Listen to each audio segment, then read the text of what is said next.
It's time to go live. Your scheduled broadcast will start now. What? It is starting now. That's why I hit go live. Dum-dums. Dum-dums. God. Test 2, baby. I just have to wait for the... Oh, there it is. So it appears Instagram is 24 seconds behind. Wow, that's a lot. That is a lot. I've never actually watched when it picked up. You know, this one when I hit start broadcast, and then I just watched the clock go and go and go, and there was nothing happening on the ground. I'm like, maybe I broke it. But I did not. It just takes forever, ever. Forever. Indeed. All right, just give me 30 seconds. I will be right back. What the hell? Just 30 seconds. Hurry up.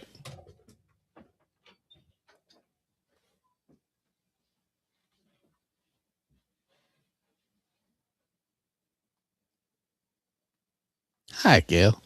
We are in a potential 30-second holding pattern for Bill to return. I don't know where he went, but he said he needed 30 seconds. What up, Lion? John? Evening. He has returned. I had to let the dog back in from a pee. Well, who let the dogs out? I did, which is why I had to let it back in. You know, you can only pee for so long. This is true. All right. All right. I'm going to hit this here. Which is just goofy, but I like to use it because I made it. Yes. It's very nice, very nice. And then, right, so who we got here? We got Gail, we got Lion, we got John. I said hello to all of them before you got here. Very nice. Okay. Good evening, gentlemen and Gail. All right, then how about we do this with a Shree? Who's your mama? This week on the Mr. Throwback Thursday podcast, we bring you If the Ramones Were Hip Hop, the big guy squashing the little guy, Ice-T out of the weed business, Diddy not paying employees, Big Willie hits back, the Reverend Earl, new music from Mikey D, and a new single from Salt, minus Peppa. What else? Let's listen. It's not just any day. It's Mr. Throwback Thursday. All you kids want to get on and shit. You are now about to witness the strength of street knowledge. I'll be damned. At the count of 3, I want y'all to tell me the name of my DJ. 1, 2, 3.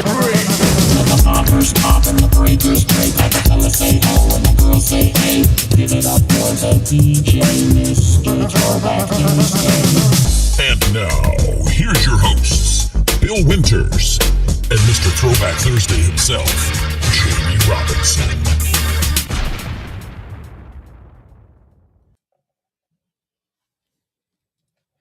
Once again, it is that time. It is Mr. Throwback Thursday, episode 624, coming at you live and direct with your two favorite idiots, bringing you all the hip-hop news you've come to expect from two idiots who do that for you every week. It's Bill up in New York and Jamie down in Virginia. How are you, my friend?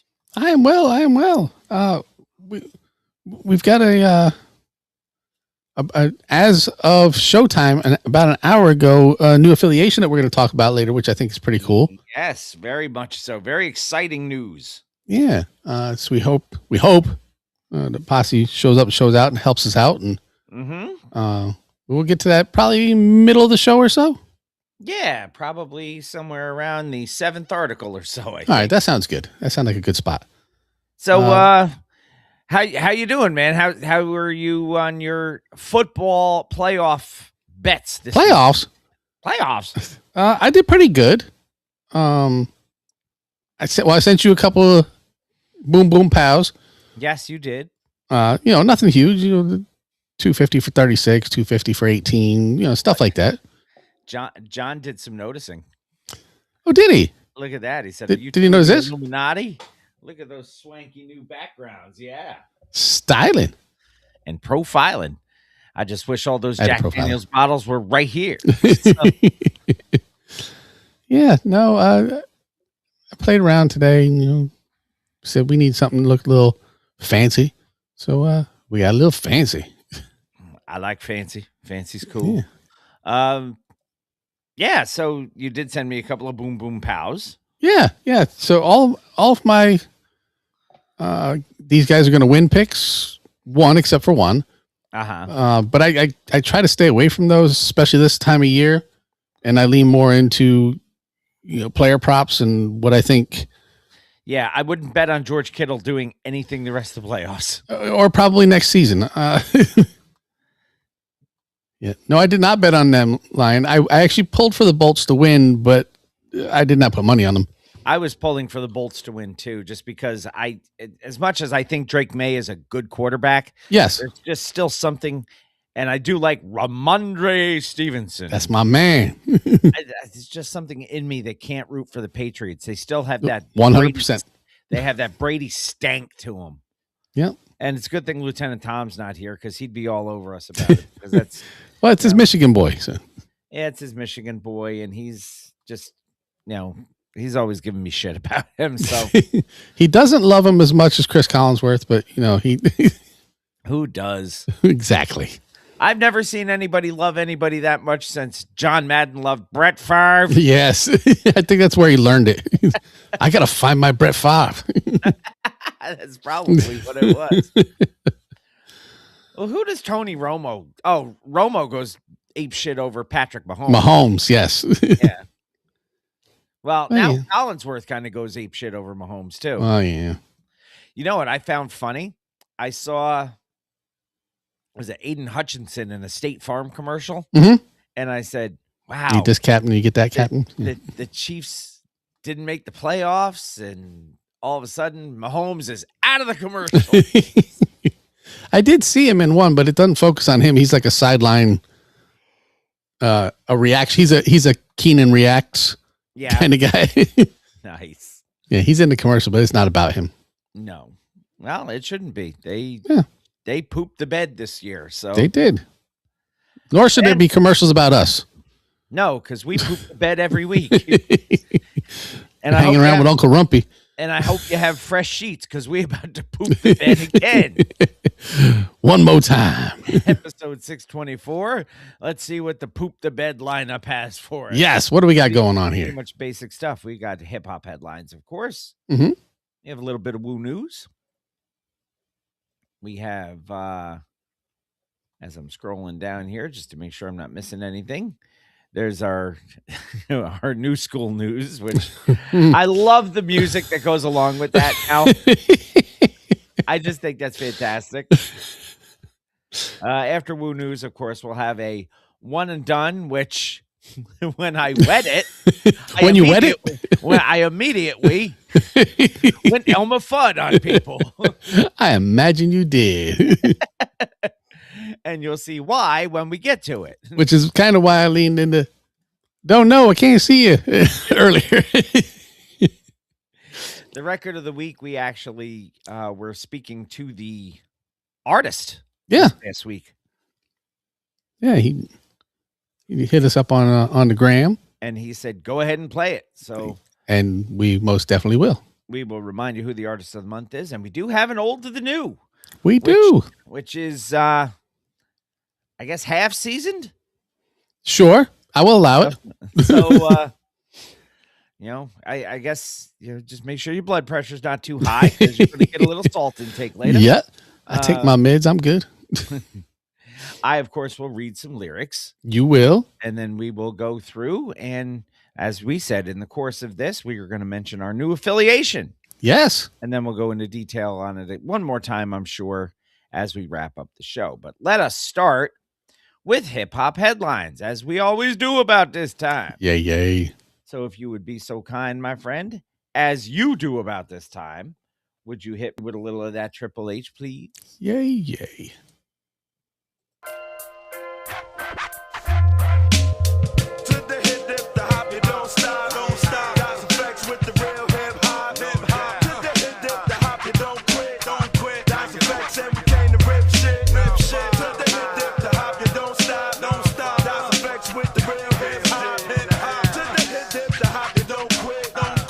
This is Hip Hop Headlines brought to you by Mr. Throwback Thursday.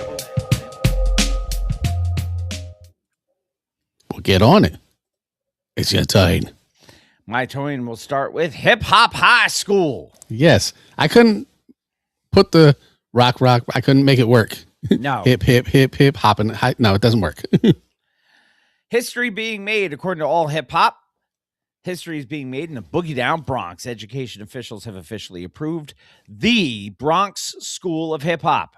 Which Yeah. will be America's first public high school entirely dedicated to hip hop culture. This is what I needed. It is set to open its doors in September of this year. Being Can I 26 now? Yeah. Can I pull a Billy Madison and go back to just do school? high school and do this? Or Rodney Dangerfield, whatever I got to do. The school will be located in the South Bronx, the South Bronx, the South Bronx. Indeed. The very birthplace of the genre, according to KRS-One anyway. Indeed. The initiative was unanimously approved by the New York City's Panel for Educational Policy. I love that part. Unanimous approval? Yeah, for a public high school. Yeah, this isn't just we're going to start our own Kanye school or Piz Dookie school or whatever it was. This is Kanye school, yeah. Yeah, this is a New York City board education authorized. Yeah. And the school plans to welcome about 120 freshmen in its first year, eventually growing into a full 4-year program. But That's kind of crazy, too. You're going to have 120 kids in the school. And they're all going to be freshmen. Yeah. And then we'll move up and we'll have 240 kids. Yes. And, who picks on who in the hallway that first year? Yeah. Just have MC battles. That's all. This isn't just about music. It's about academic rigor through a cultural lens. The curriculum will blend traditional subjects with hip-hop foundations, focusing on entrepreneurship, civic engagement, pathways to college, and careers. A who gives a fuck about a goddamn Grammy-nominated producer is even helping design the programs. As District 9 Superintendent Harry Sherman put it, hip-hop reflects the brilliance of our students. It's time for our students and community to make sure it belongs to us. With the Hip Hop Museum also opening nearby, the Bronx is solidifying its claim as the eternal mecca of the culture. That, I think, was not a coincidence. The fact that the school is located not too far away from the Hip Hop Museum when it opened. Indeed.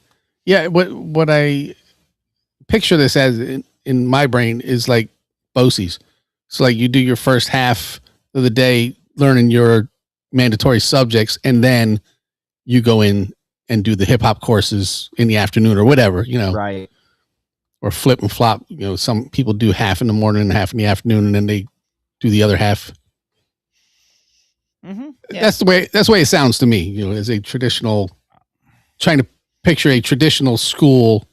Yeah, I can't think you can do the entire full day in one specialized school like that. No, it said they still have to learn the regular stuff. So Yeah. So we'll see what happens when it opens. But the fact that, one, it was unanimously approved. Yeah. And two, it's going to happen this coming school year.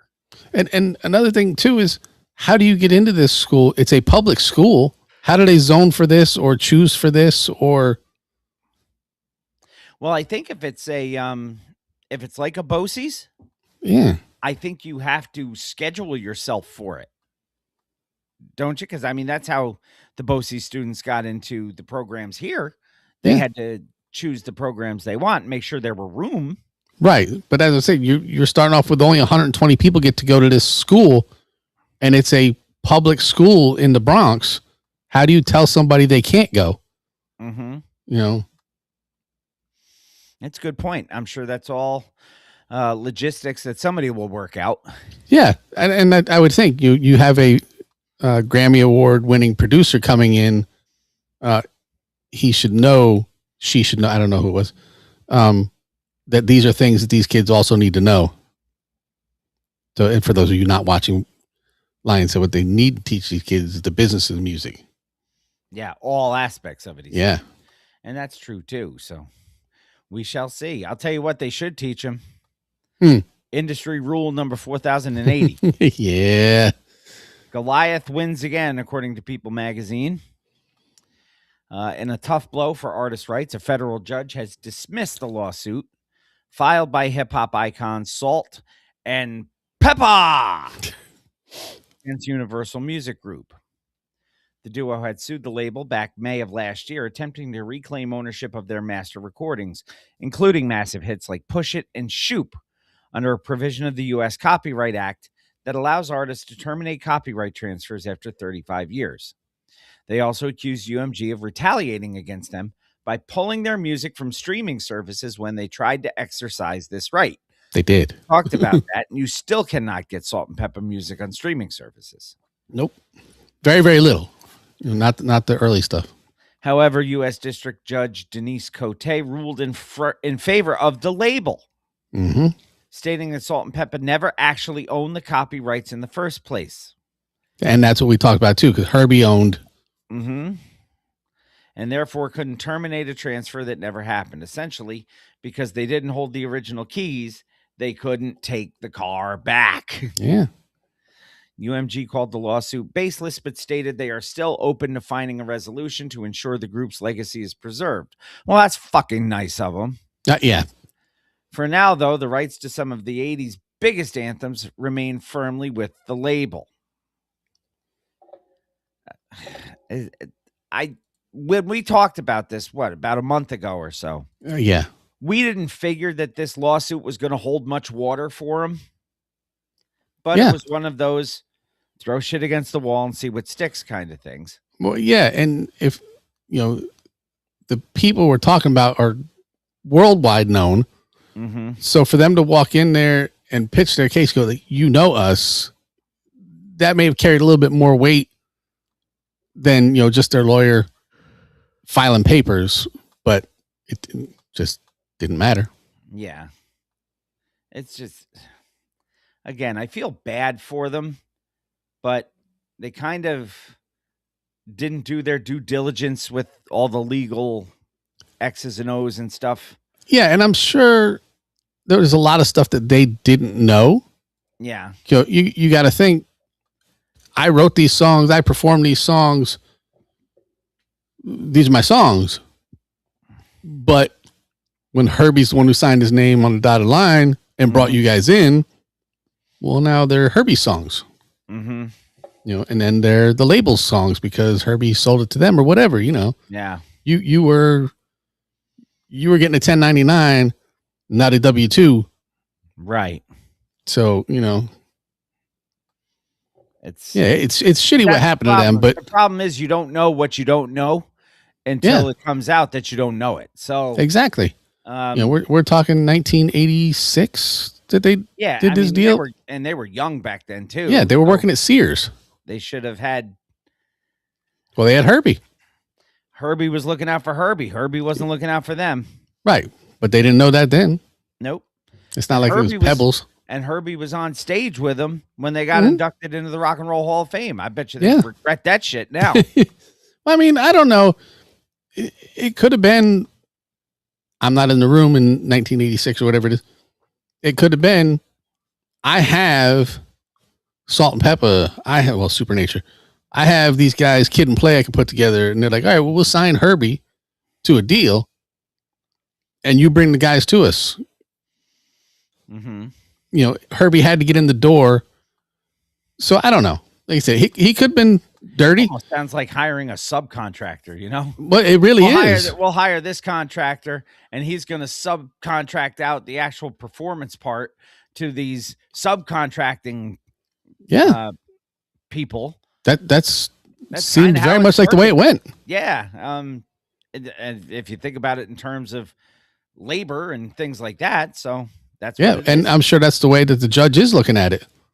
And it's funny because I've done the voiceover stuff a little bit in the past, and that's what they consider. They don't consider you a person. That you are the voice talent, right? That's all you are, which is I guess you're just a line item. That's what it is. How are you listed in the books?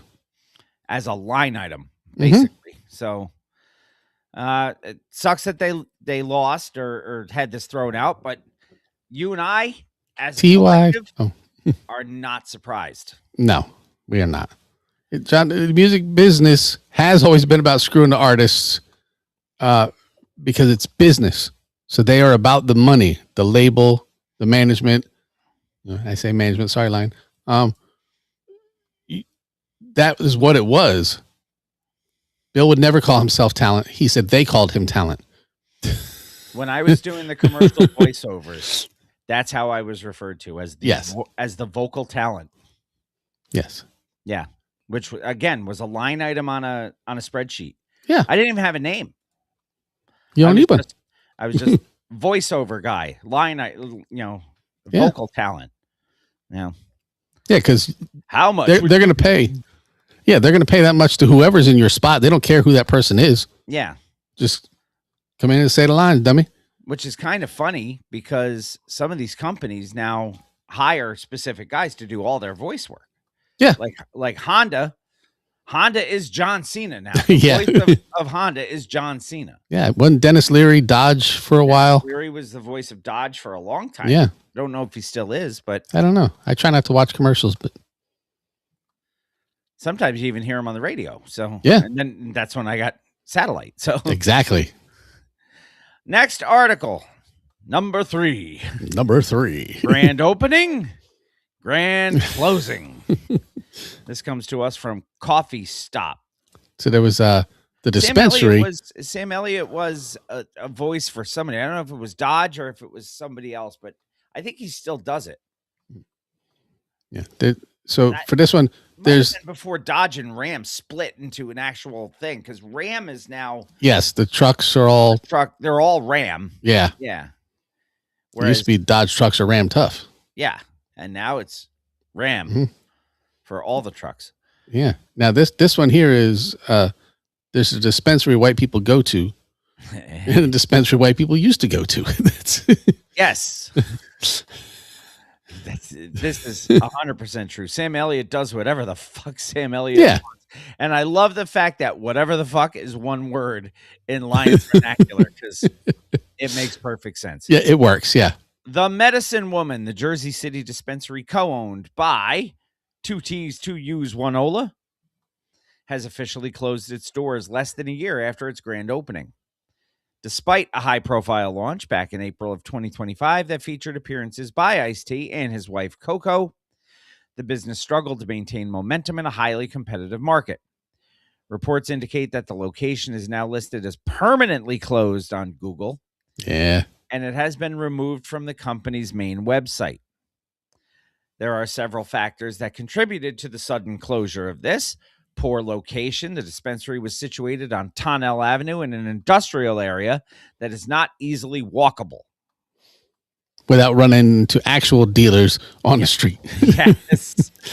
Oversaturation. The specific stretch of highway where it was located already had established competitors, including Green Stop Wellness and Kush Club, making it difficult to capture any market share. I don't believe that one because when we were growing up, I don't know if it still happens because I don't pay as much attention. If you drove down the street, there was a McDonald's on the left-hand side of the street and there was a Burger King across the street. Mm-hmm. And they did equal business.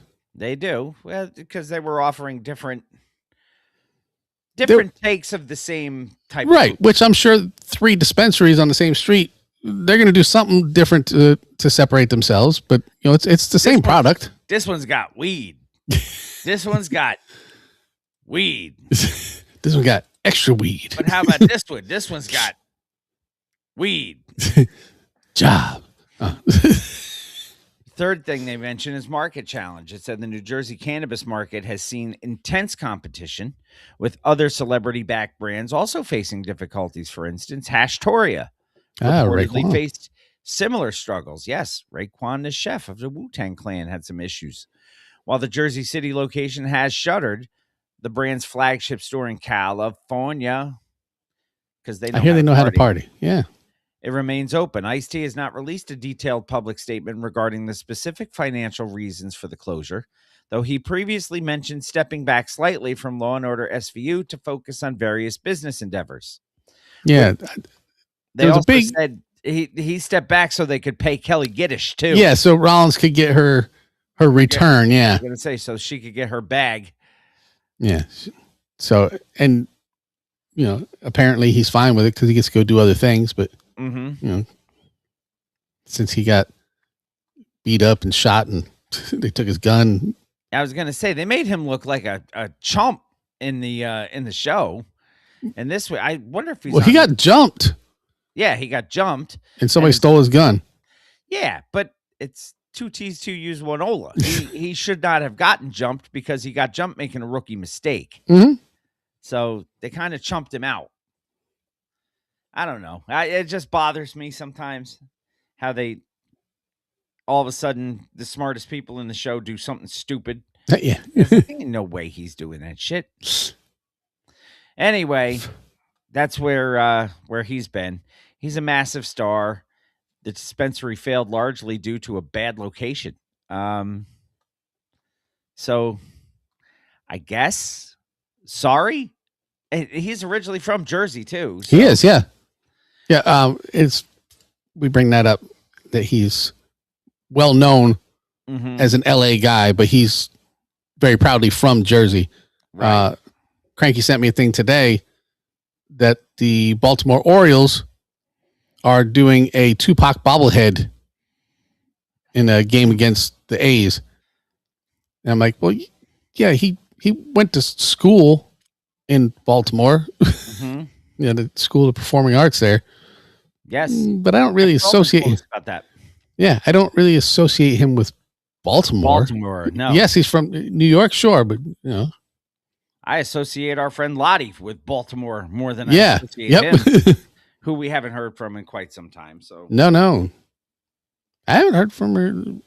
I'd say much after she changed her name. Yeah.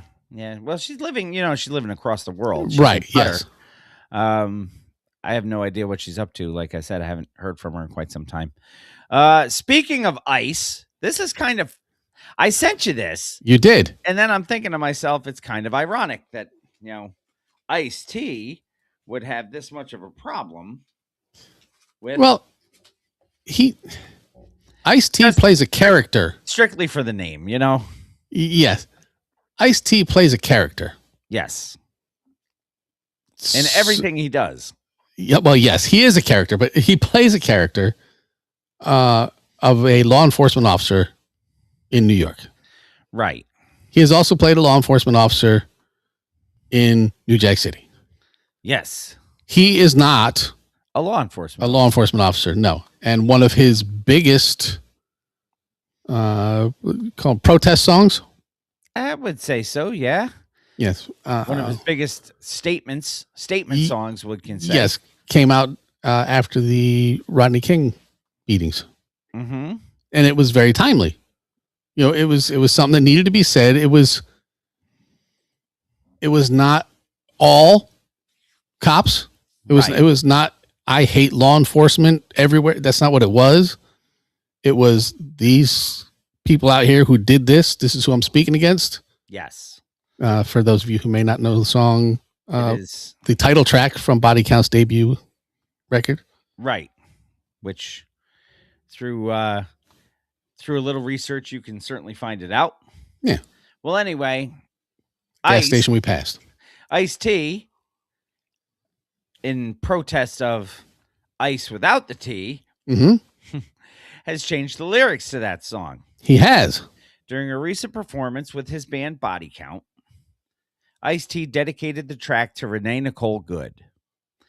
Now, everybody and their mother knows who that name is. And if you don't, she was a mother who was fatally shot by an Immigrations and Customs Enforcement agent, officer, yes.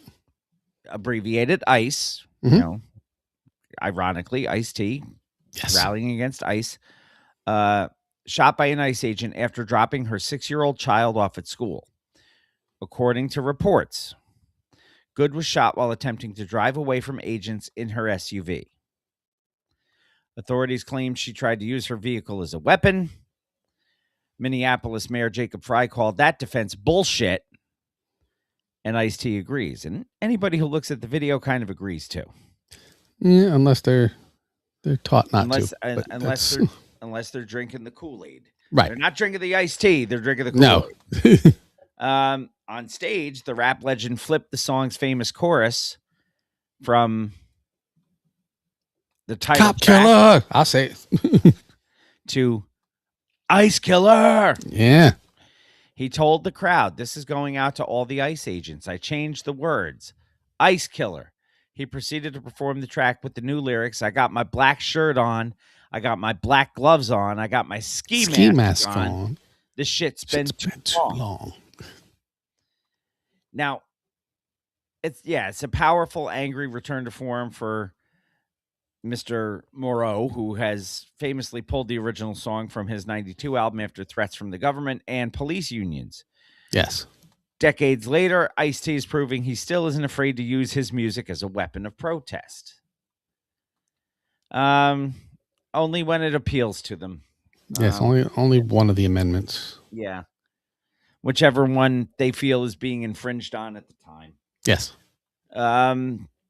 Here's my thing about this. I don't know if you saw the video from the police chief of Philadelphia. No. African-American woman. She basically said, first of all, she said Renee Good's name 5 times to start the press conference. She goes, I wish I remembered her name. She goes, "I am the chief of police for the city and county of Philadelphia." And I say her name, and she said it like 5 times. And then she said that the immigrations and customs enforcement people are not real cops because real police officers don't wear masks. Right. Danny McRitchie, my friend, put out a little reel today that basically said, first of all, stop wearing camouflage. It's not the desert. We can see you. Mm-hmm. First off, fuck your bitch and the clique you claim. Oh. He says you can take that shit back to Spirit Halloween. Maybe you can get your money back. Yeah. So it's just, it's getting worse and worse and worse with that whole thing. And I think it's going to get even worse before it gets better. I'm sure. And Minneapolis, Minnesota's been, you wouldn't think Minnesota of all the states in the union was going to be the hotbed of racial discord on a somewhat regular basis now. Hmm? I mean, Minnesota's where George Floyd happened. I know. And, I don't even want to say the guy's name, but Mr. Detective or whatever he was, Chauvin, I think he's still behind bars. He should be if he's not. But waiting, I'm sure, on an appeal. Mm-hmm. I don't remember the name of the officer that shot Renee Good. I know it's out there on social media, and it's very easy for people to search it. Oh, yeah. But it's enough that Ice-T went out of his way to make a statement, and he normally kind of keeps to himself, especially because he plays a cop on TV. Right, but he's also never been known to be, and I'm not going to call it political because it's not. Pilot, no, but he is. I don't think it's political. I think it's a moral stance. Yeah, that's why I say I didn't want to call it political. Yeah. It just he tends to stay away from issues that everybody else is involved in. Right. The Rodney King thing was big enough. Yeah. Where he said, "Fuck, I don't care who else is speaking out about it. I have to say something." Right. And and this is the next time, really. Mm-hmm. And here it is, bam, and you say, "God damn." Yeah. So, it's funny is that they call it the Law and Order paradox because he plays a cop while simultaneously performing this on stage. Is he the ultimate example of separating art versus artist, or does his acting role give him a unique shield that protects him from cancellation like he faced back in the 90s? Of course, the cancellation didn't work, but no, it didn't.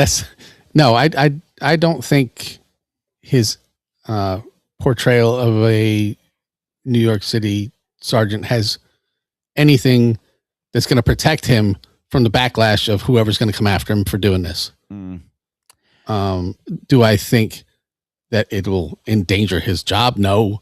But I also don't think there's any benefit where people go, oh, but he plays a cop, so it's not like he's just going. I read a book about the moon one time. It didn't make me an astronaut, you know? No. My brother loves to use that line. So anyway, gas station I passed. hope he does not face too much of a. Well, you have to think, though, at this point in his life, Ice-T just saying, fuck it, come after me. I don't care. I was going to say, you know, he's pretty much Teflon at this point. Yeah. And it's, what can they do to him that's going to affect his life? Yeah. I mean, it's not like he's pointing a gun at somebody who's turning their SUV away and firing rounds into her face. Yeah. No, he wouldn't do that. I mean, Suge Knight didn't even do that shit. Mm-mm. Suge wouldn't have seen it. So I say he couldn't see anybody to shoot him. So article number 5, working for free. This comes to us from TMZ, even from behind bars. Piss Dookie is finding new ways to generate headlines, this time involving his wallet. According to a new exclusive report from TMZ, several of Piss Dookie's employees and legal team members are complaining that the checks have stopped coming while he serves his 50-month sentence at FCI Fort Dix. Sources tell TMZ that Diddy's finances are currently being managed by the business management firm TriStar Sports and Entertainment. They are reportedly keeping a very tight leash on the cash flow. The report alleges that some civil attorneys and staffers haven't been paid, leading at least one employee to quit in frustration. The financial clampdown apparently extends to his family as well. Sources claim that Combs' family is on a strict budget and must submit invoices to TriStar for approval if they go over it, even for things like a family dinner before his sentencing, which was initially rejected before being reimbursed. However, Diddy's rep, Judah Engelmeyer, is pushing back hard on these claims, telling TMZ that people, personnel, and attorneys are all being paid, emphasizing Piss Dookie still controls his own finances, subject to routine review of completed work. So, who's reviewing this completed work? Piss Dookie's not. No. And here's all you need to know about TriStar. They are the same firm that managed Britney Spears' conservatorship. I thought they were just a motion picture company. I thought so too. They have the Pegasus. Wasn't that them? TriStar Pictures. Research department, let us know.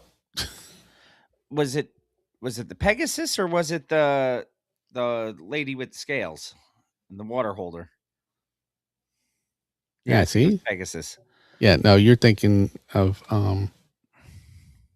not Paramount. Columbia Pictures. Yes. Yeah, it's okay. Because Columbia and TriStar were together for a while. They were. So if you were a longtime employee of somebody like Piss Dookie, would you stick around through this prison sentence if the paycheck started arriving late, or is brand loyalty dead the minute the money stops? To me, I can't work for free. If you ain't paying, I ain't staying. Yeah. No. Which is basically, that's my Gary Templeton line. For those who remember, if I ain't starting, I ain't departing, when he made the All-Star team as a reserve. Yeah. I mean, if you're not paying, I ain't staying. If you're not getting paid, it is now a volunteership. It is not a job.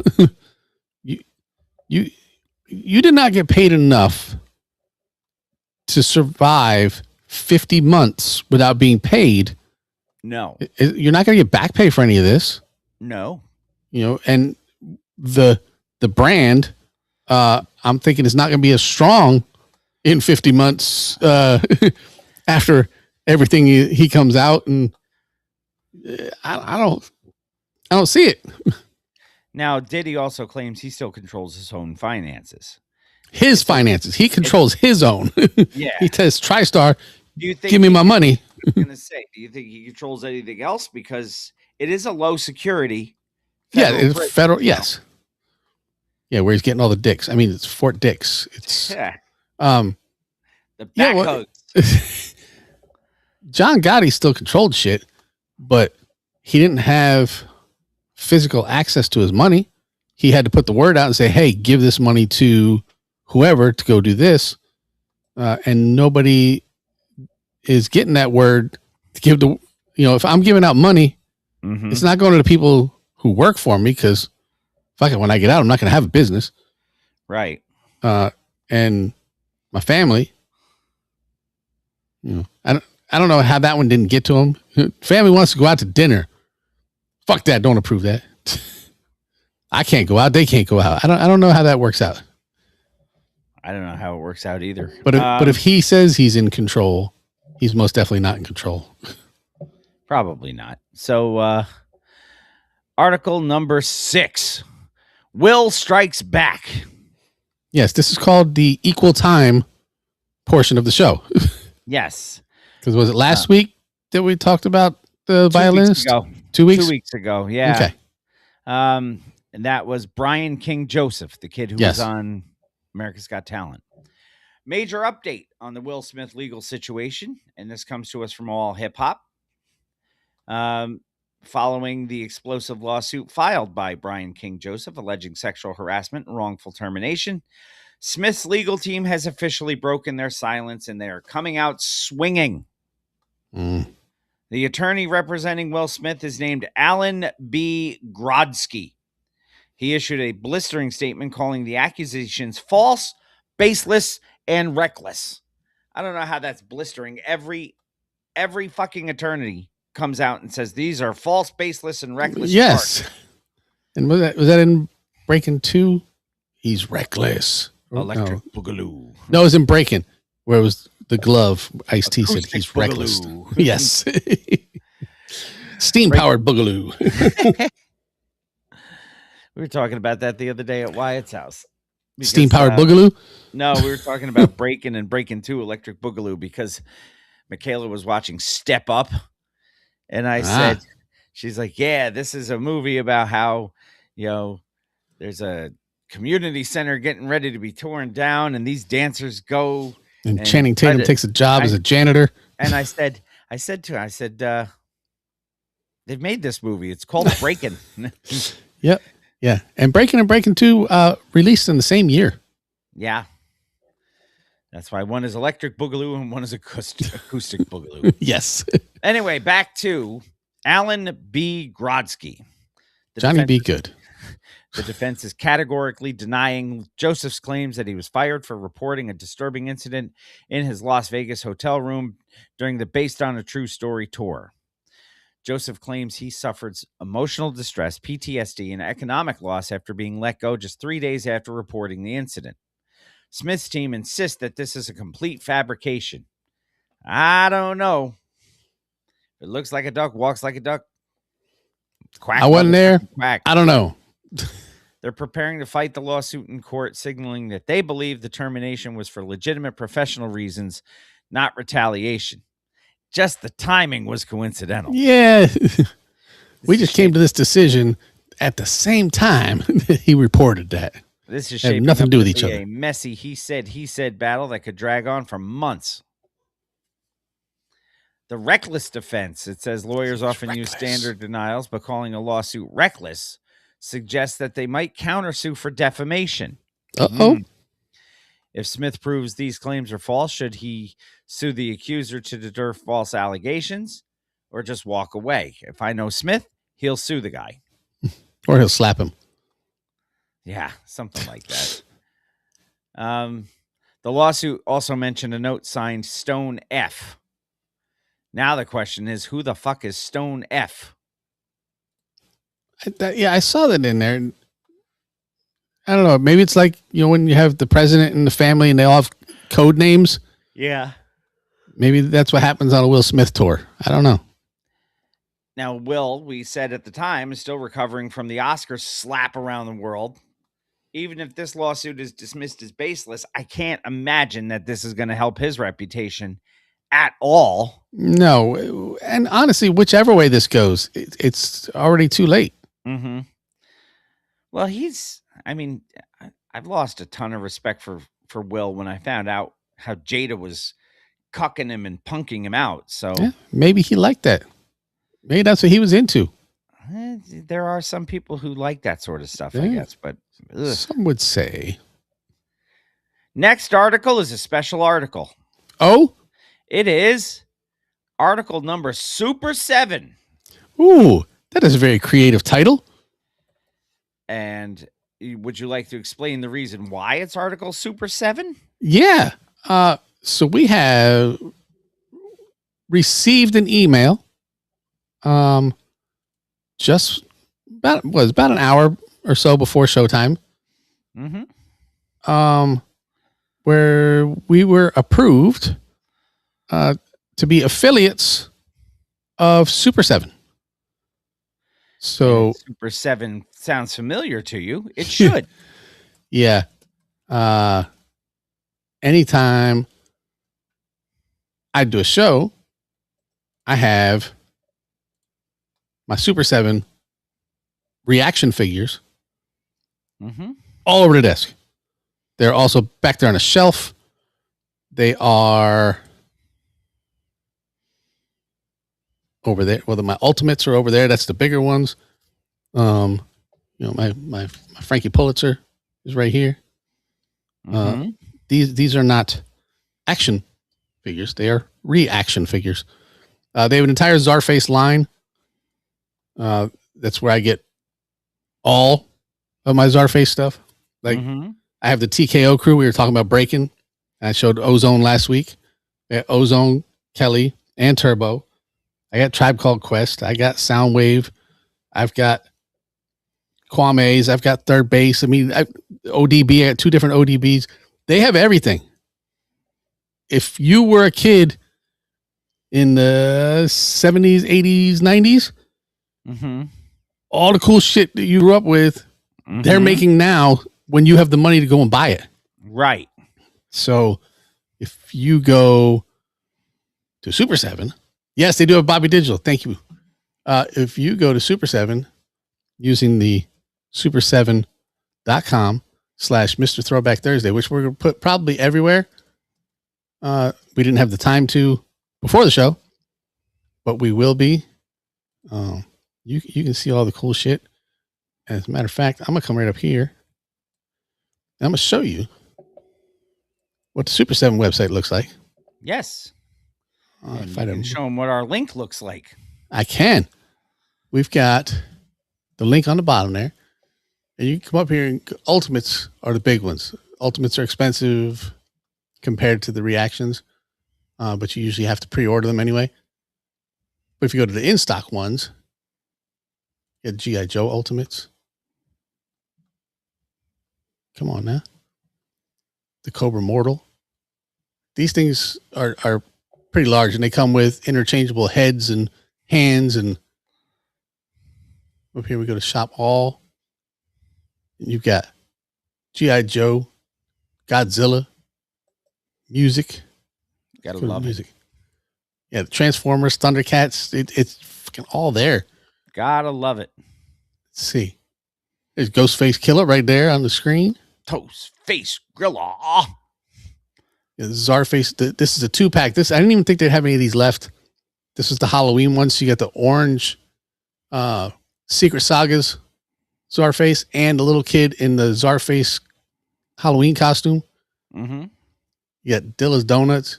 You got Tribe Called Quest. For people who like rock music, you got the White Stripes.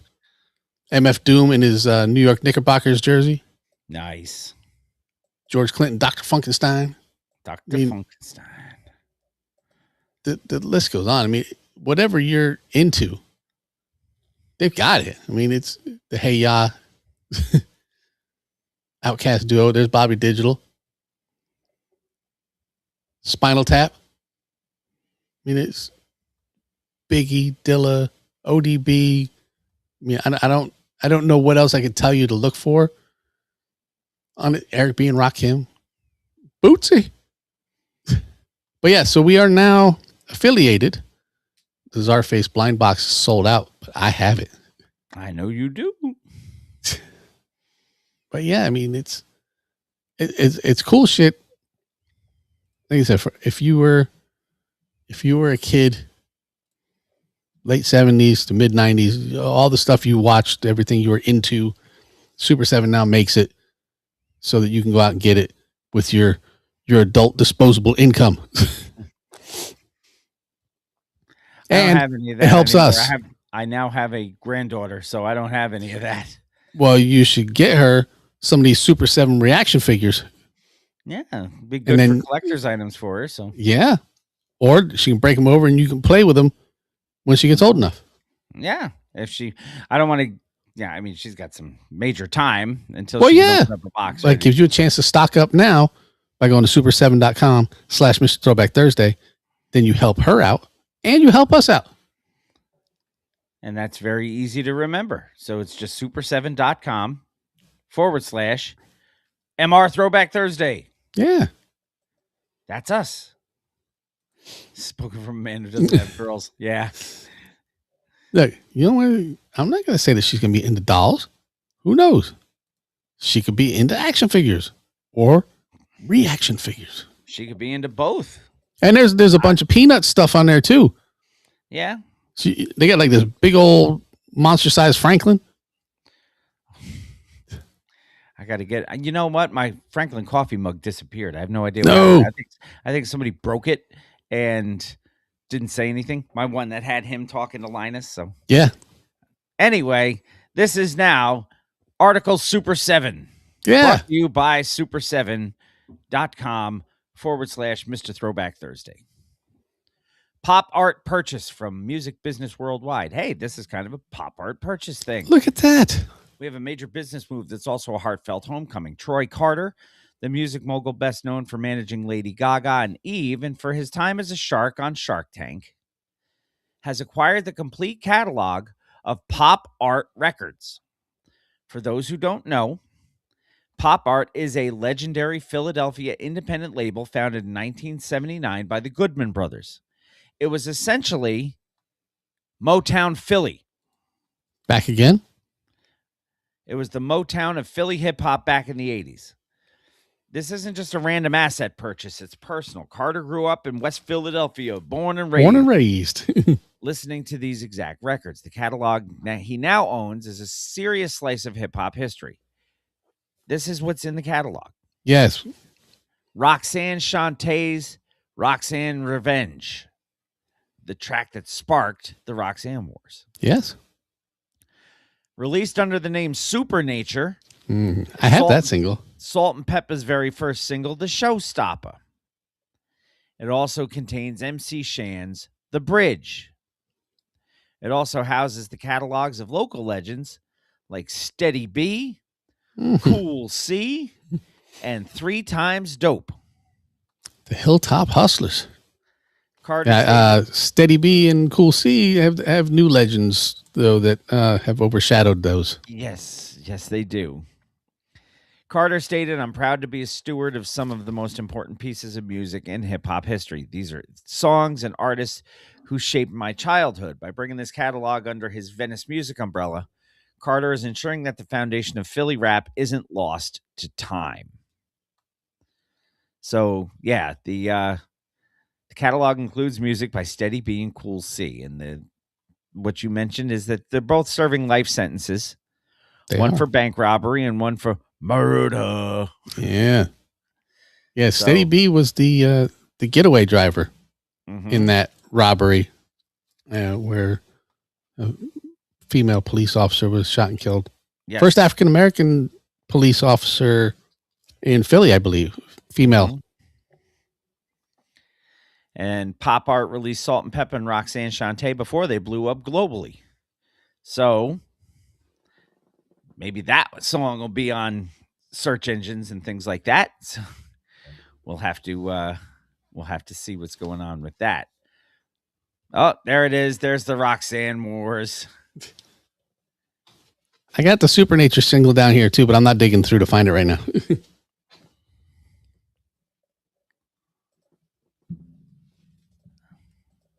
So that was your Super 7 article brought to you by Super 7. Reverend Earl is your next article. Hot New Hip Hop brings us an update on the legacy of the late Earl Simmons, professionally known as DMX. What? Max, gonna give it to you. His estate is officially shutting down rumors and unauthorized events regarding a posthumous ordination ceremony. Reports had been circulating about an event scheduled for 2 days ago, as we record, at the Foster Memorial AME Zion Church, which was promoted as a ceremony to posthumously ordain the rapper as a minister, which I don't think you can do. Why not? Organizers Be include Reverend DMX. He can get his the way we got ours. Yeah, but we're alive to actually do it. Yeah, but all you had to do is sign up. But we're alive to do it. He did it while he was alive. I don't think he did. Otherwise, they wouldn't have done this. He was Reverend Earl to everybody who ran into him. He was DMX to everybody. Well, to us, yes. Organizers, including a Bishop Imhotep, framed it as a symbolic acknowledgement of DMX's deep Christian faith and his longtime desire to be a preacher. However, the DMX estate released a firm statement to all hip-hop clarifying that this event is not sanctioned.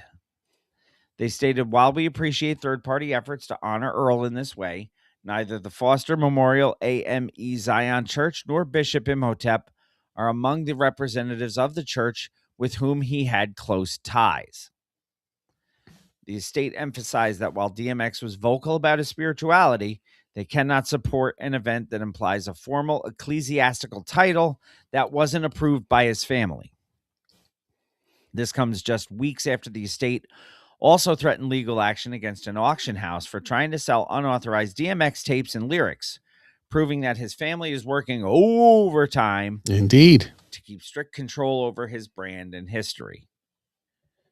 And this is why lawsuits get fired, people. Yeah. So, I mean, we consider him royalty. I don't necessarily think we consider him religious royalty or regalty or anything like that. But I don't believe any of that stuff anyway, so. Yeah, I know. But it's just a word on a paper. He's just DMX. Damn straight. And he gonna give it to you. But he's Earl when he's with his kids. Yes. Yes. What was the name of that show? Just Off the Boat or something? Fresh Off the Boat, yeah. Fresh Off the Boat. And now, what? Get your music ready. Hold on. Keep forgetting this is even a thing, and I'm the one who made it. Mm-hmm. All right. But you've got your music ready, so. Yep. And now, New School News.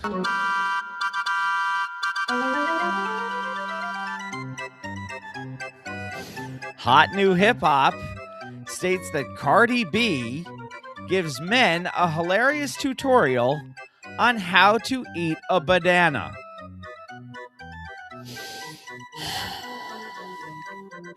And that is enough of that. Shit. I don't need Cardigan Backyardigan telling me how to do anything.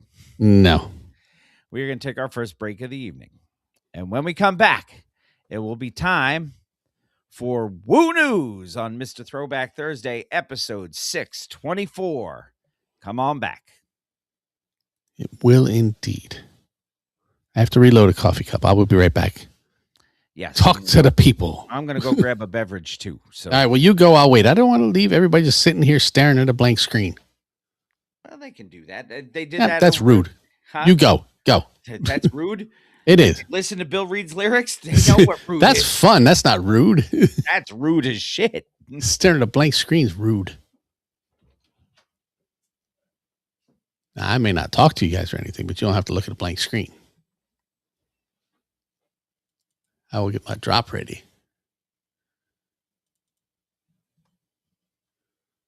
Let's see. How about...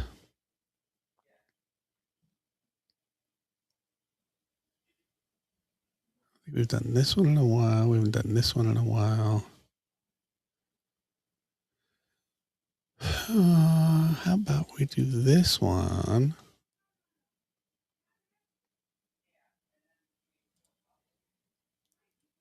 I made that for him today, Gail.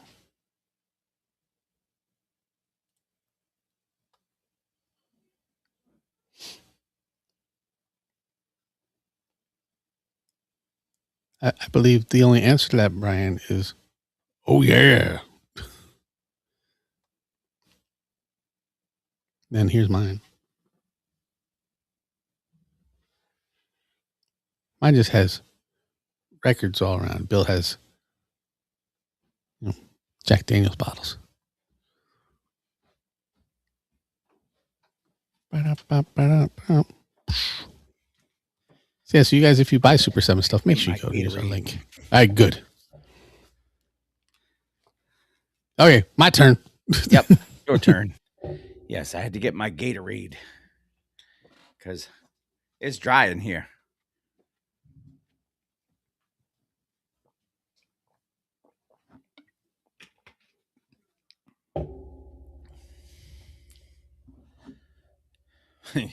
New stool news. Yes, for the for the fact that we keep saying that's enough of that shit. It is new stool news.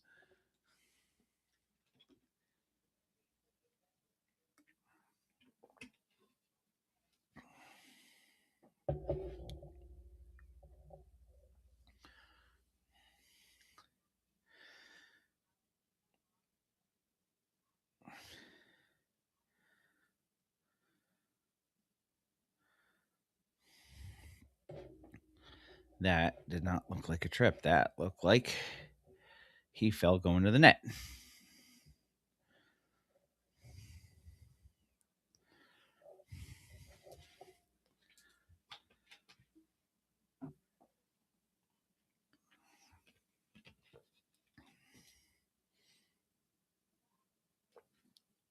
Oh no, I guess it got stick underneath the skate.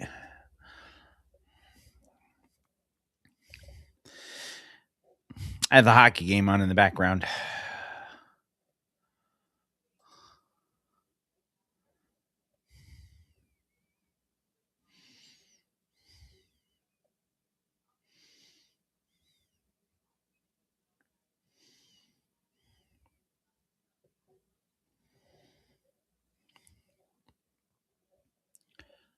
Yes, we announced our new affiliation right now. We are an affiliate of Super 7, which means we have our own website for people to place orders through.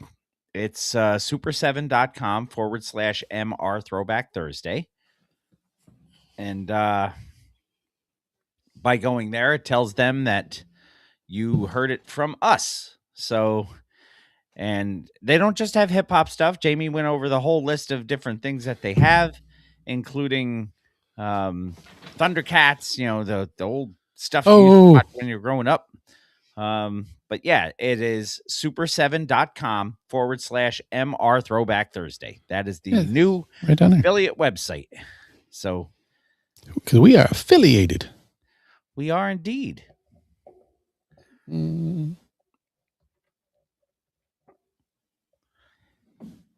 Yeah, word from Keith Sweat. Keith Sweat says modern R&B is missing foreplay. That could have been new school news. Fucking Keith Sweat. Begging ass. Begging ass. All right. Got that there. Got that there. Got the shimmy ready. There's the reaction. There's the reaction plus. Let me look at the Peanuts ones. You say you look at the penis what? Peanuts. Mightier. Featured bundles.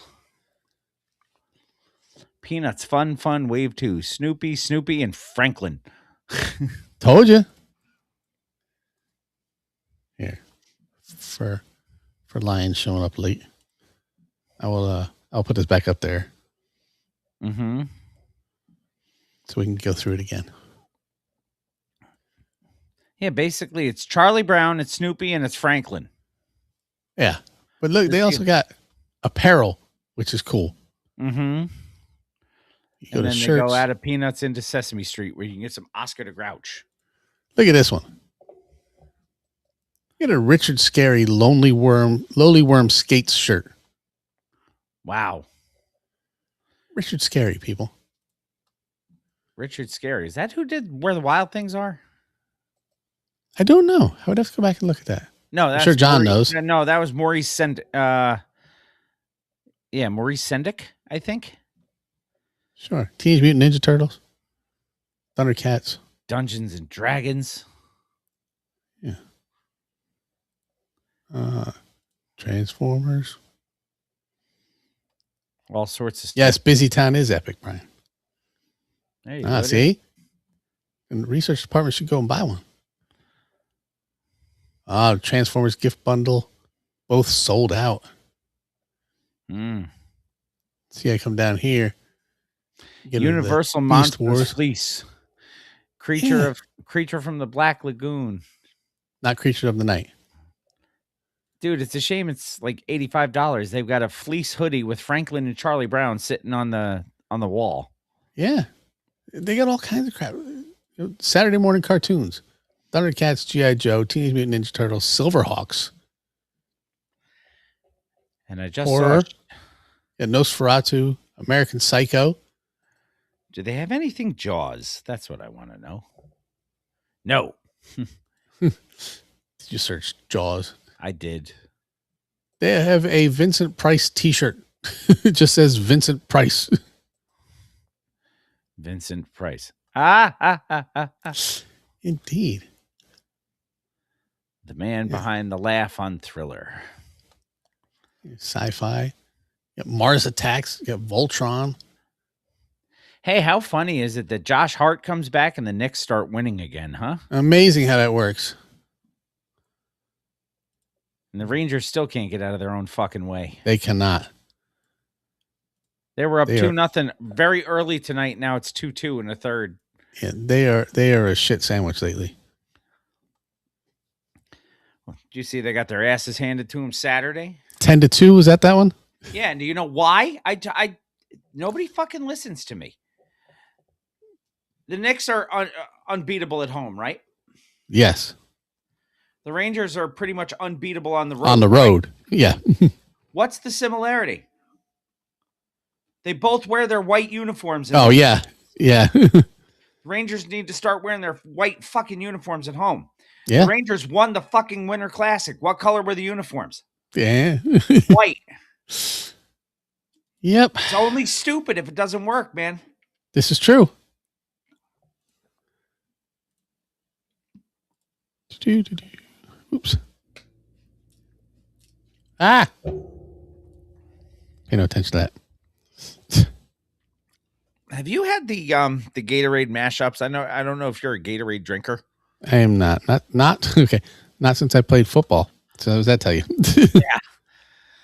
Well, they took the original green sweat flavor and combined it with the orange to make mashups, and it is a fine flavor.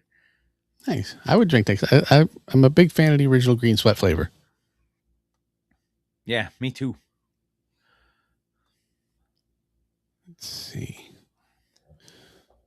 All right. Somewhere here, I have my drop ready.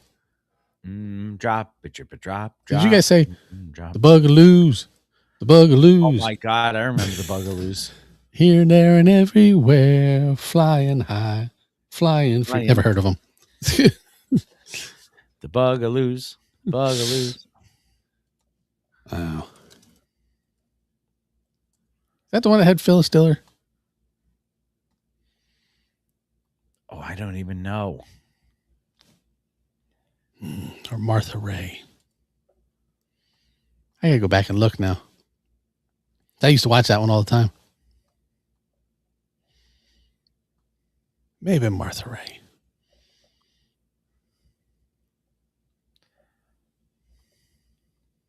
But anyway, it's not what the show's about.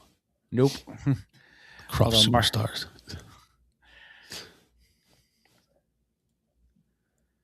Damn song's gonna be in my head forever now, though. Yeah. The Bugaloos. The Bugaloos. Flying high, flying free. Okay. Yeah, it was Joy.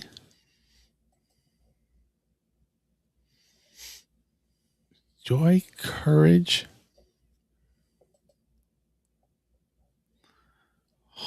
Joy, courage, harmony, Who was the grasshopper? Oh, I don't remember. No, I know. Was it IQ? I don't remember for sure. Ruth Buzzy. Ruth Buzzy. She just passed away not too terribly long ago, I don't Yeah. think. Yeah. The Bugaloo. Okay. They drove around in the Bugaloo buggy. Would that be the Buggy Loo? It would be. It's the Bugaloo. The Buggy Loo. All right. You ready? Never, but that Good. has never stopped us. No, nor should it ever. So I'll get up here and get the Woo News ready, and I'll come down here and unmute so that you echo, and I'll bring this in with a Shree. Who's your mama?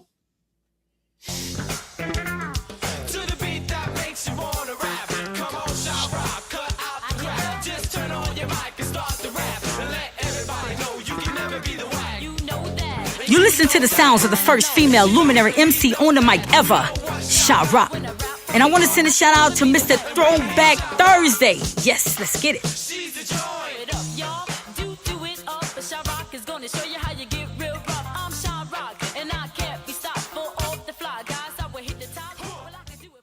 One, two, 1, 2. What's good, yo? This is Ghostface straight from Staten Island, New York. And right about now, it's time for Woo News with Jamie and Bill. Y'all know what it is. Get it correct. Mr. Throwback Thursdays, Jamie and Bill. You know what I mean? On Woo News. That's what's going down right now. Y'all check this out. Exclusive. Peace. The RZA, the Jizza, Raekwon, Master Killer, Inspector Deck, You God, Method Man, Ghostface Killer, and Old Dirty Bastard. It's now time for Woo News with Mr. Throwback Thursday.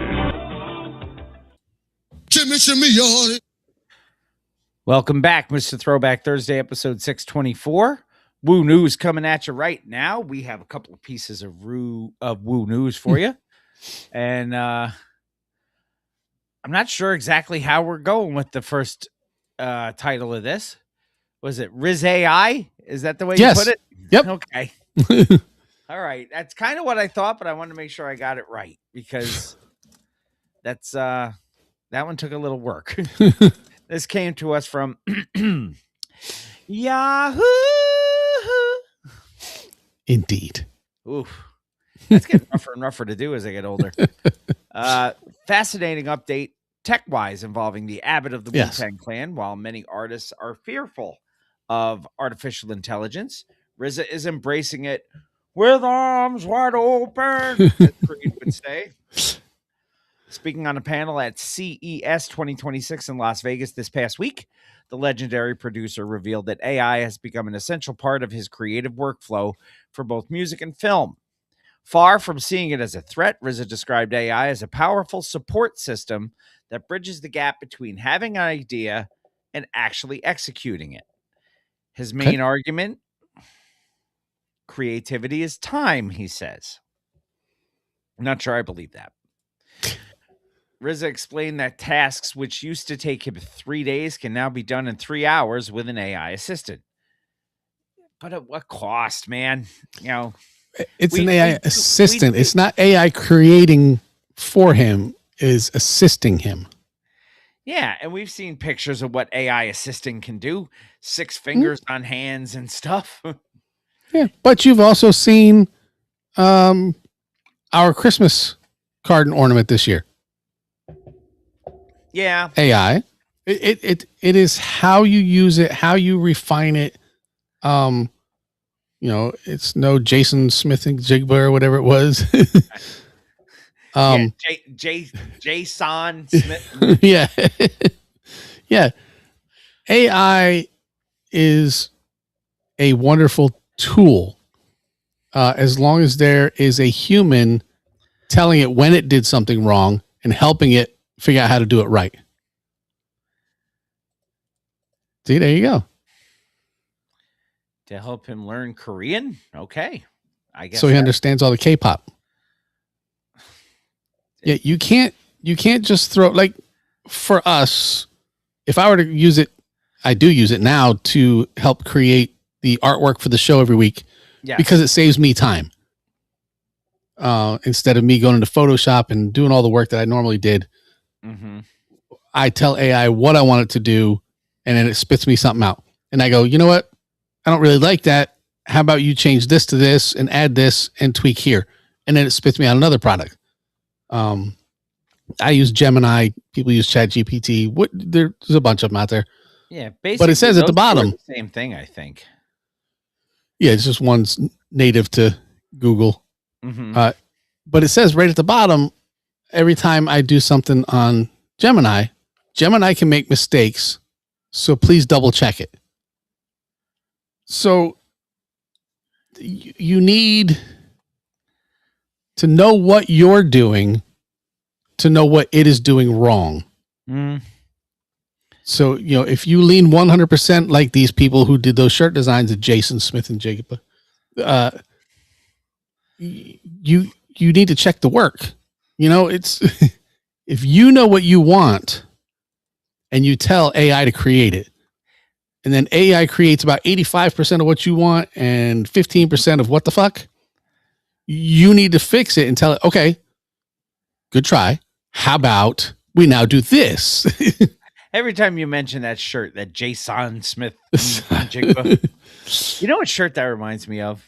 The Greg Jeffrey shirt that I bought when we went to Yankee Stadium the first time, which is just crazy that it would come back and, all these years later. This many years later, yeah. But he's all in on the AI thing. He says he shared specific examples, noting he used AI to mock up demos for his 2024 classical album, A Ballet Through Mud. By generating realistic orchestral demos first, he saved thousands of dollars in studio time before hiring the actual 60-piece orchestra. He also revealed he is using tools like Google's Gemini to visualize complex film scenes, specifically a shot of the Staten Island ferry crossing a frozen Hudson River, cutting his production planning time by nearly 70%. RZA's philosophy is simple. Any thought conceived can be expressed. For him, AI isn't replacing the artist. It's removing the barriers that stop the artist from creating. Again, using it as a tool.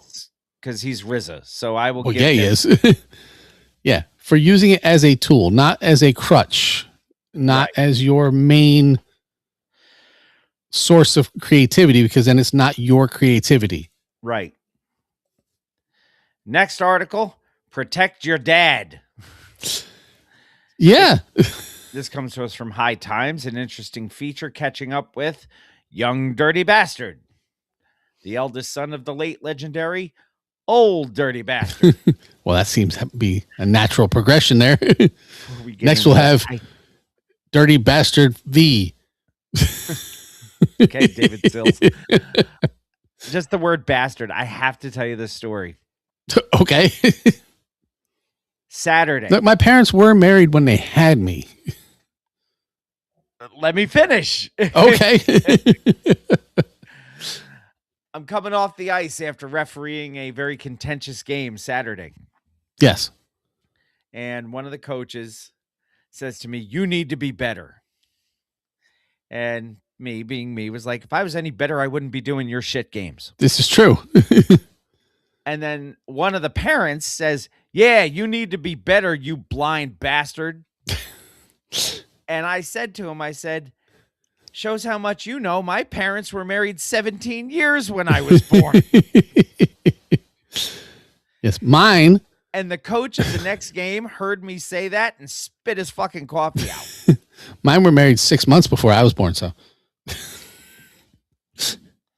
Nope. My parents got married August 1st of 1953. I was born August 10th of 1970.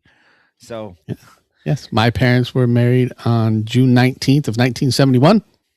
I was born December 15th of 1971. Mm-hmm. So. They turned 17 and 18 in October and November of 1971. Yes.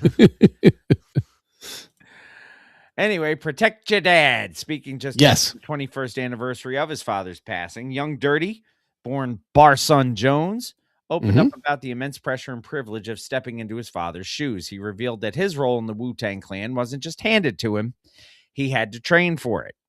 He shared that the original members, the RZA, the Jizza, Inspector Deck, and all of that stuff, And all those people there. actively practiced with him to ensure he could embody his father's chaotic energy on stage. They wanted him to be the sharpest sword out here. Ooh, And that the training Wu-Tang has paid reference. off as he joins them on their final chamber tour. Surprisingly, despite the High Times feature, Young Dirty Bastard revealed he actually quit smoking weed at age 21 to stay responsible and sharp. He recalled that his first time smoking in the Brevoort projects in Brooklyn, watching kids do flips on mattresses outside, he decided years ago that laughter is the best medicine. He also dropped a heavy revelation. The last time he spoke to his father, ODB told him, "Don't rap." Because of this, Young Dirty admits he isn't sure if his dad would be proud or critical of his career today, suspecting that ODB might challenge him to do it better.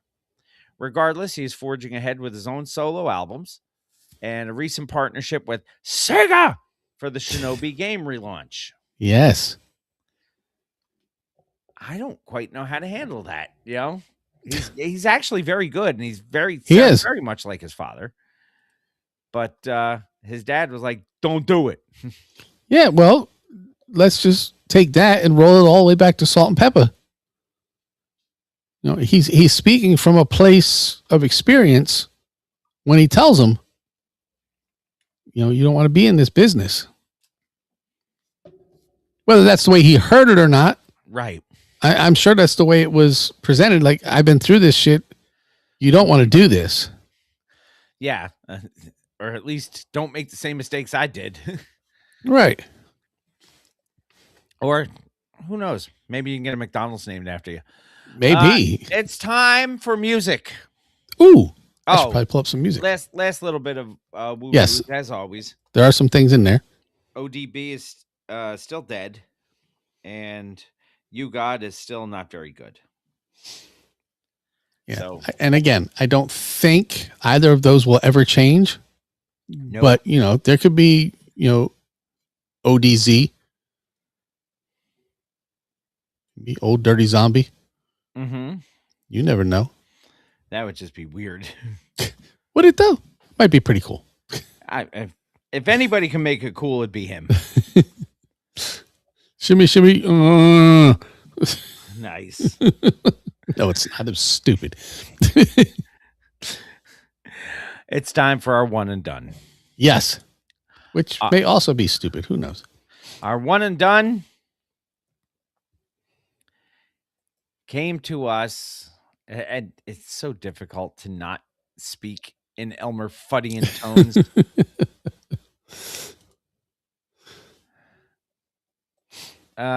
2007, this was released, it says. But this is a greatest hits record, so. Right. Which is very strange because they had one record. Yeah. And it's this. It's this. So all of their greatest hits were on one record. This, yes.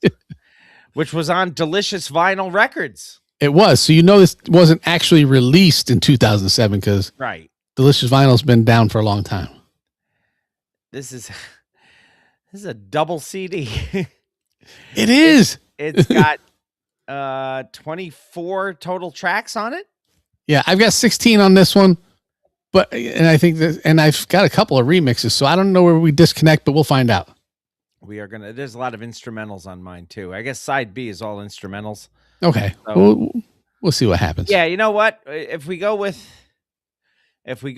the regular and the bonus tracks, I got 15. So let's see what we've got. All right. Anyway. Yeah, and I have one instrumental, so. The name of this is Greatest Hits by the Wascals.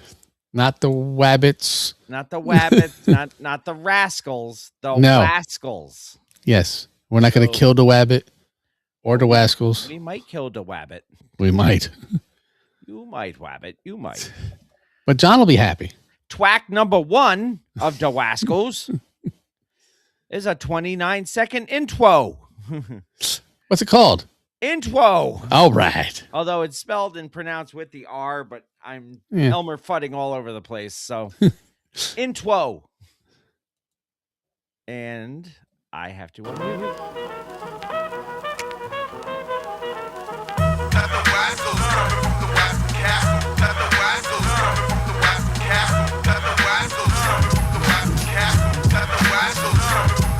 Who creeps and lurks within the Wascal den? Blind men running like mice, scurry away, cause you're whack, I say, whack, I say.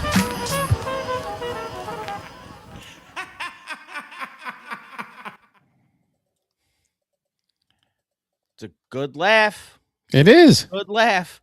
Track number 2, Big Shit Battleship. Well, since you said so, that's what I just must do, partner.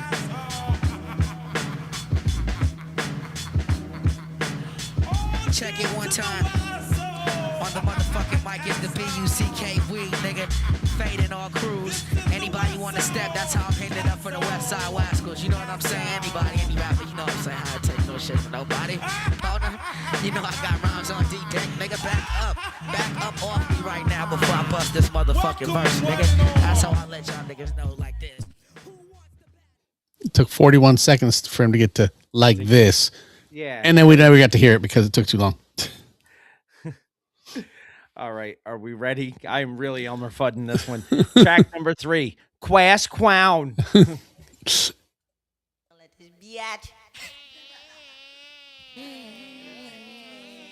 See the album cover? They're trying to look like the little Wascals.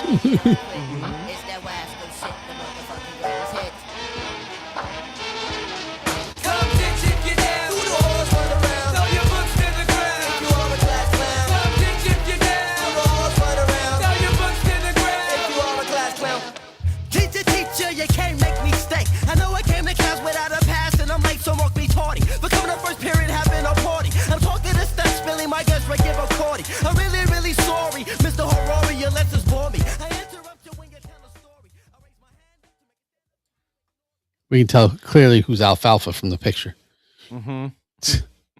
Twack number 4, Hard Wimes. I don't know if I can keep this up. We're going to find out, though.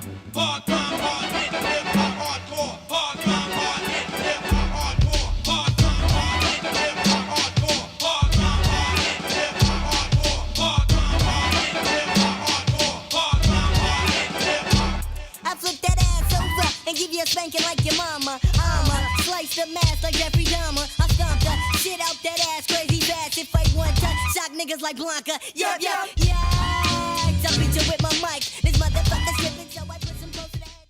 And Nipsey said this is meant to come out in 94, apparently. Did he say Blanca? Like from Street Fighter? That would have tracked with 1994. It probably would have. I demand a super filthy Bill Reed's lyrics in the voice of Elmer Fudd. Okay. Wow.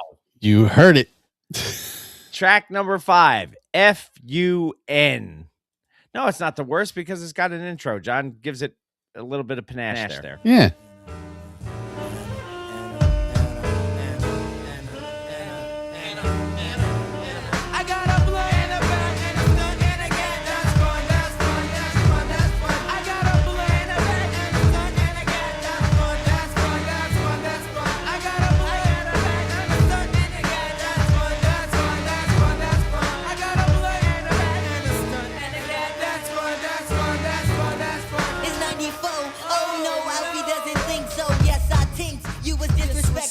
So with one bar, I'm gonna destroy your whole flow. I'm incredible. I thought you knew so MC. See, he said it was 94. Yes, 94. Exactly. Not 2007, but. No. But not 94, mind you. No. 94. Twack number 6, Doggy Style. I thought that was a Snoop album. Yeah, maybe it was. Was it 94? And it don't quit from hit to hit. It's the Wascals.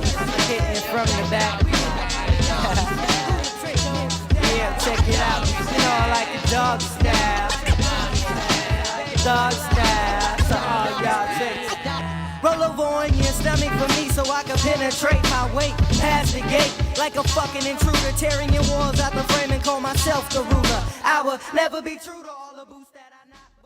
I will never be true to all the boots that I knock. Track number 7. Well, we'll follow up on that with Booty Rap. Not Booty Wap? Booty Wap. Sexual healing. I dig dips who got the hips that are gigantic. I dig dips who got the hips. I'm on this big booty quest for this fly honey dipper. Slippery when wet, I'm tossing booties up like slipper. Big ones, darling. I love it when you show it. To tell me brown sugar fly, skimming where you're going on a farm or a city, but it really doesn't matter. Yeah, Nipsey, I did not know that they were nicknamed Baby Farside, but I could totally see it. Yeah, I didn't know that either because I hadn't looked on the Discogs thing that deep. But now, wow, yeah, that is Especially that doggy style one. yeah, very much. Track number 8, Stole the Show. That's the rules of the castle, baby. They can steal. That's the rules of the castle, baby. You shouldn't tell you. They will steal.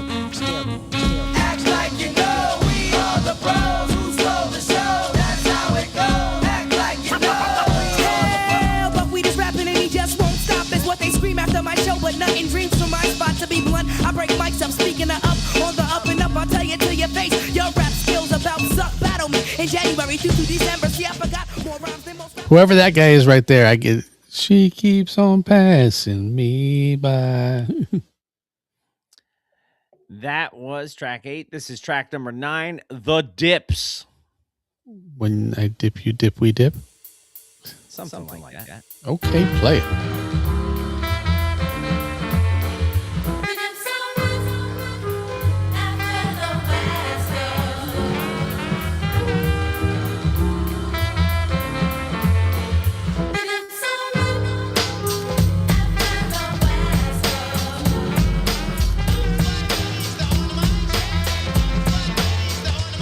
Jammy.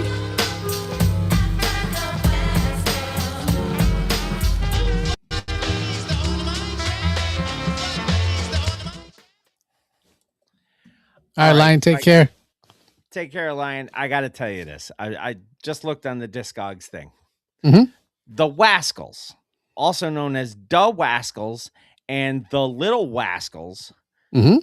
an American hip hop group comprised of Buckwheat,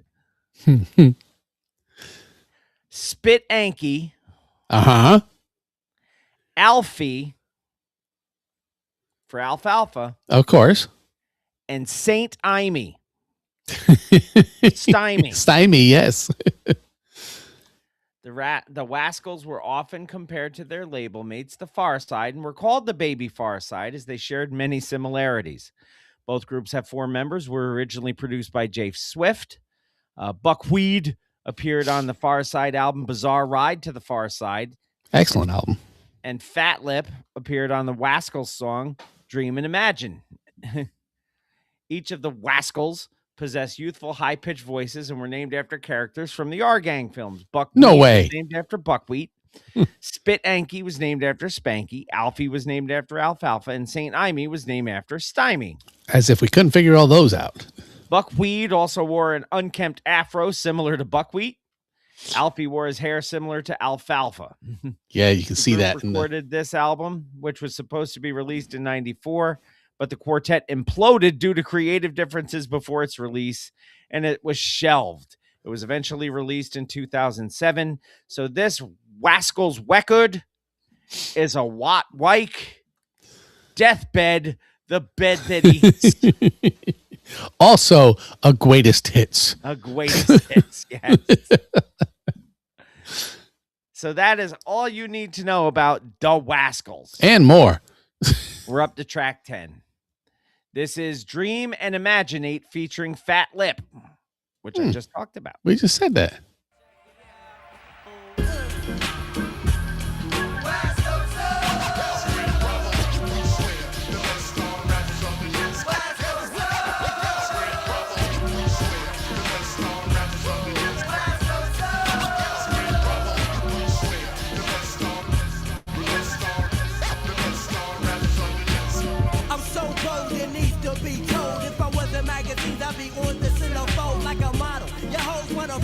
exposure. Put me on a poster for some exposure. I try to hold the poster, but I can't maintain when I release strain. My name last, soft looking glass. That track was 8 minutes and 57 seconds long. Yeah, it was. Track number 11, alternate version of FUN.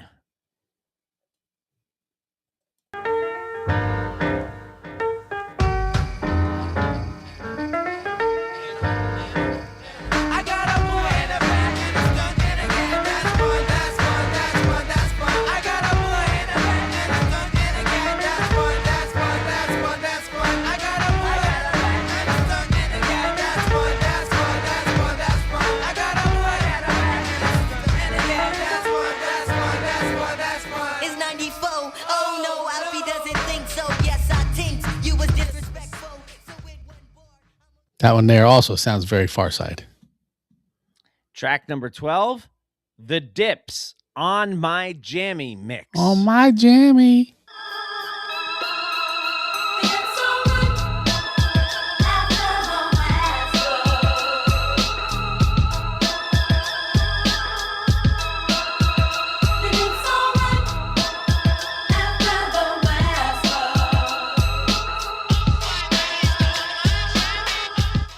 Oh, speaking of the Beasties, there are the Beasties Sabotage reaction figures, as well as Ultimates, which you can get through Super 7.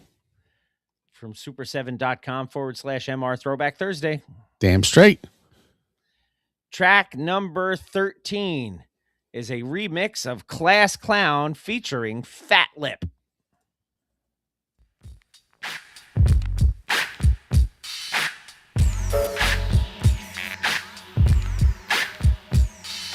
What you gonna do when you get out of school? I'm gonna have some fun.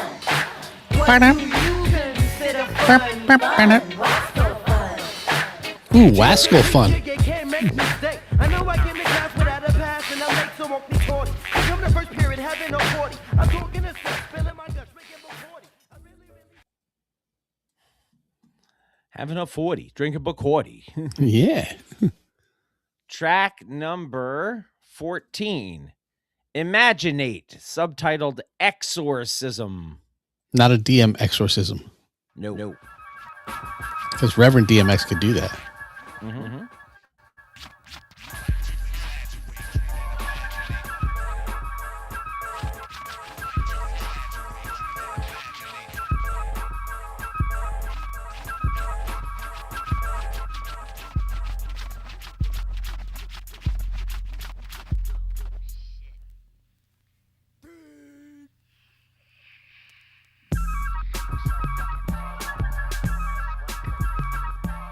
It's very much Far Side feel. Oh, yeah.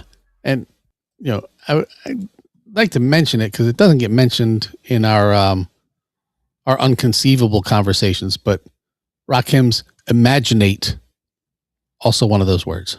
Yes. That's not a word. Not a word, no. They've used I'm not telling Rakim that's not. Seckle. Indeed. Track number 15 on my list is The Dips on My Jammy Instrumental. I like good instrumental. Yeah.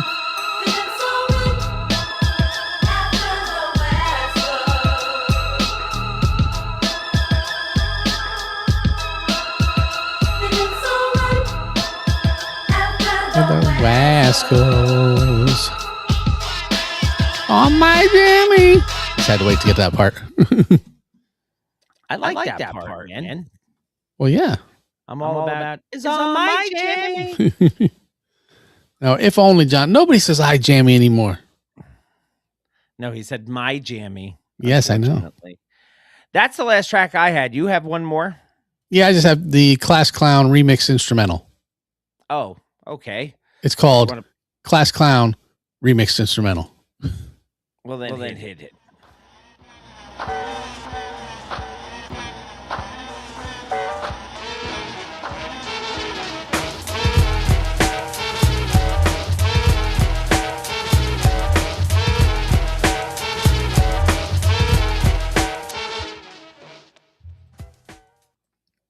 okay player. That's not on my jammy. No, it's not for once. Side B, which I had listed, but you don't have, is all Right. instrumentals of pretty much Everything we heard. Yeah, so that is the Wascals. Which you guys didn't know who they were. The Wascals' greatest hits. Yes. One and done. Which for is the one episode. record that they never had. Yes. So maybe they're a none and done. They're very close. Except this happened. It did happen. Yeah, the other Shelved, but it was released after they broke up. Yeah, the none and dones that I magically bring to you are things that weren't released. That were never seen. Yes. Yes. We have At Band Clan. We had was it Tommy No One? We had Tom Hardy. The Hooligans. Yeah, when I get into a none and done, it's for real. But our next artist, Yes. there's more to say about that guy than I love this. nuns. Yeah. Record of the week came to us from a guy who's rapidly kind of becoming a friend of the show, even though he hasn't given us a drop yet. I'm sure that's coming. Yeah, but like 2 years ago, he dropped in on us. Yes. During one of our lives, and because he had a song called Throwback Thursday. Yes. This is Poppin' Kim, subtitled Legends Don't Die. The artist is pseudo friend of the show, Mikey D. This was just released. It was, as we record 3 days ago. I have 14 tracks on this. I have 12. I wonder if I have some extras. Let's see what we have. I have the Spotify release, not the one that I sent you. Ah. The one that I sent you was an insider trading deal. Did I give you the write-up on this? Did you give up the write-up? Yes, you said. This is a man whose name is etched into the bedrock of Queens hip-hop history. New project is titled Poppin' Kim, Legends Don't Die. It's a pure, unadulterated love letter to the golden era, which we talked about when we announced this a couple weeks ago. We did, yes. The album is named after a legendary bodega in Laurelton, Queens, Poppin' Kim's, which was the unofficial clubhouse where icons like Run DMC and the Fat Boys used to grab their icy, slushy 40s. Remember, we talked about the we did, 40s. yes. Because we compared it to the Jamaican store in We were Poughkeepsie. talking about this when I was recording at the bar because I thought it was appropriate. Where Mikey sharpened his skills battling on the corner. The album isn't just nostalgia, it's a clinic on lyricism. Features from heavyweights like DMC, Bumpy Knuckles. Mikey D proves that the sharp tongue that took out Melly Mel in 1988 hasn't dulled a bit. If you want to know what the pavement of Queens sounded like before the shiny suits and the auto-tune, we're spinning this record for you. This Damn is straight. Poppin' Kim, Legends Don't Die by Mikey D. Track number 1 that I have is A Whole Vibe. It's the same one I have. Then we'll start with that. Yeah. It's your man Mikey D in the place to be. Straight from Poppin' Kim's, streets of Merrick Boulevard, all the way across the pond to Finland, you heard? Right now, you checking out the sounds of the Recluse crew, you dig? Let me get into a little vibe, you heard? Let's take a trip back in time. Before I had a dime, I was steady writing rhymes. Biting was a crime, Shakespeare of the ghetto. Stage Montebello, if the DJ wasn't cutting, I was rocking a cappello. Stayed fly, stayed high, all the ladies waved high. Had to have a 40 ounce, I couldn't let a day by. Fuck a text, give me a book and a pen, cause back then I was... He's an angry man. But that's good. It's kind of like Mary J. Yeah, I don't need happy Mikey D. No. I need angry Mikey D. Exactly. Track number 2 I have is Poppin' Kim. Track number 2 I have is Keep 'Em Shook. Oh, I have that as 3. So we'll go with yours. Keep 'Em Shook with Mikey D and Amadeus 360 Beats.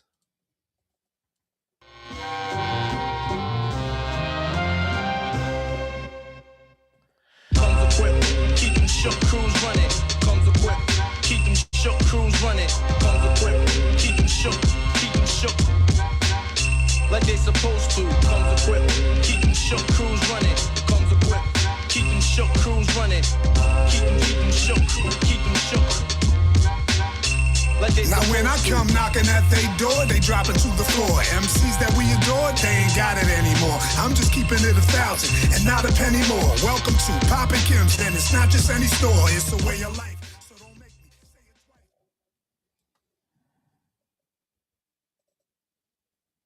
What do you have for 3? Over 50. I have that as 4. So over 50 with Mikey D, Rob Swift, and Dr. Butcher. Hey yo, what up, y'all? It's your man Mikey D. Now, rumor on the street is they want that old me back, you heard? So I hooked up with Dr. Butcher, Herb Middleton, and Brolic Arm, a.k.a. Rob Swift, man. It's about to get serious up in this piece, y'all, man. Let the OG rap, they want that old me back. Butcher hit me with a track, cause he owed me that. Facts. We've been grinding out for years, putting pressure on these clowns since they was wet behind the ears. Vision clear since I put away the beer, then I hit them in the ear with things they couldn't wait to hear. Yeah, this was grown man rap, you ain't looking at least, buddy, I own that. Credit score 800, these young rappers, they running. I'm high off of life, so I stay away from it. Gotta rhyme and rebuttal for anything that they come with. My crime is in the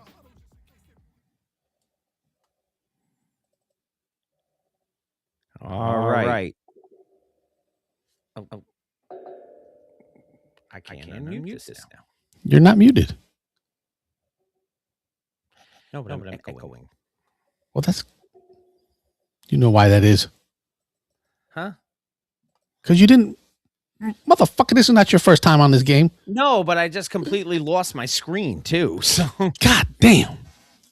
I don't know what happened 145. Bill, not mute. No, my screen just disappeared here. Hold on. Let me try to get I have nowhere to be. I went to change views and the whole thing just went, nope. So, all right. I am. Let's see. What are you doing? That's not what I want. How the hell did I get into this? Stop playing with things. I'm trying. I don't. All right, here we are. Finally, back to where I need to be. Jesus H. Christ. Good Lord. That was terrible. I went to mute this. I almost muted you. And then the whole thing went black. So No, it's Bill's fault. Oh, that definitely was Bill's fault. Yes. Yeah, you can hashtag blame Bill all you want on this. Yes. All because I was trying to see the actual screen that I put up in front of you. Right. Because it wasn't your screen. It was my screen. Right. All right. So let's go back to track 4. Your track on the screen. 4, my track 4. Allow me to floss. Yes. Turntables on, auto-tunes off. Let's take it back to the days of the tape decks. Cassettes to Apex. Yeah, you gonna learn about these hot flows. School's in session, pay attention with your snot nose. I rock mocks and El Pacos. Refer to women as ladies and not hoes. Still paid the bills, you wasn't ill, you got grilled. It was real in the field, if you was fake, you got drilled. Ask Mark, he was out there. In the park, I probably took you out there. And build a lot of clout there. Well, if you're going to build clout, build a lot of it. You should build a lot, yeah. Track number 5, Hip Hop Kids. This one features DMC. Doing a joint together? Nah, man, that's fire. That's the reason why I'm a hip hop kid. Hey, yo, man, can we see the mics, man? Mikey D.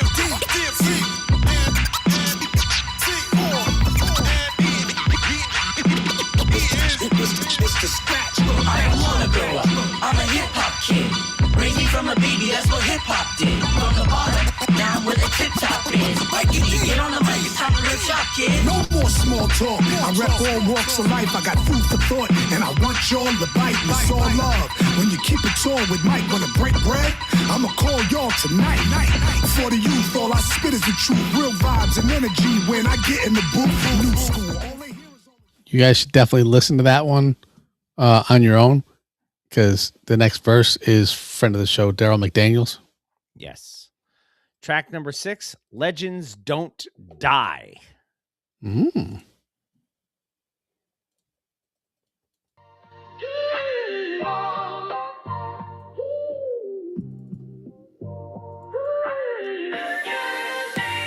He doing it major. He got that old school flavor. He watching so be on your best behavior. Musical save you, bustin' rhymes is a favor. Just check the catalog that Mikey gave you. He bout his paper. He quit drinking, he's a savior. Touch your microphone, hear Johnny Blazer. Hey yo, I made up my mind a long time ago. Million rhymes ago. Climbing to the top is the only way that I'ma go. And when I make it, I'ma yell and scream. Track number 7.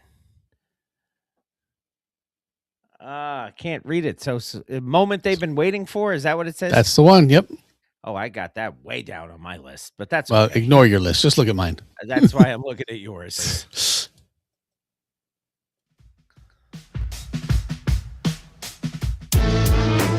This is what you waited all year for. This is what you waited all year for.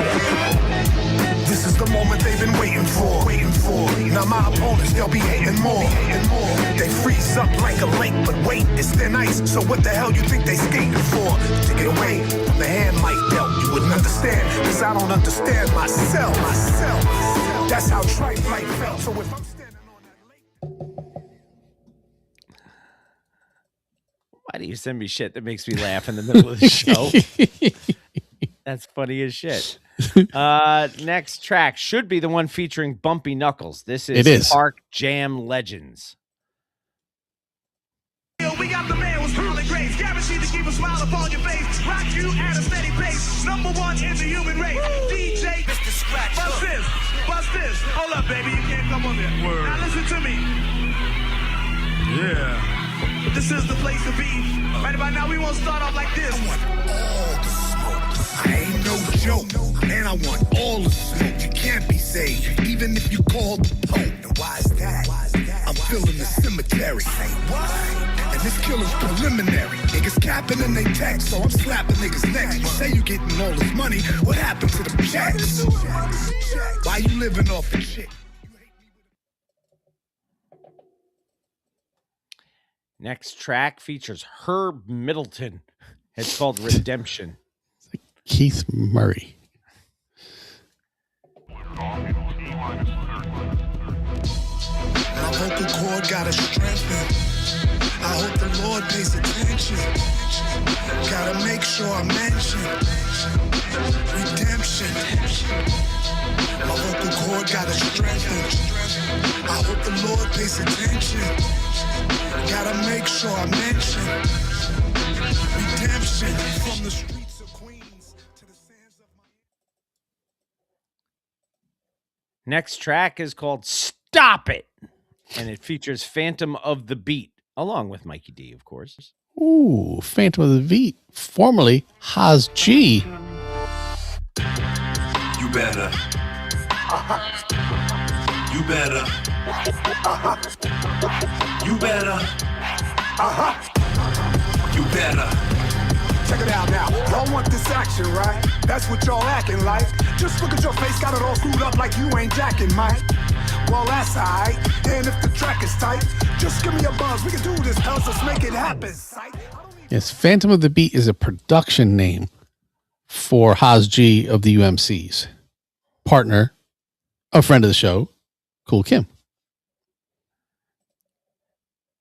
All right. Next is, what do you have? Talking That Shh. Indeed.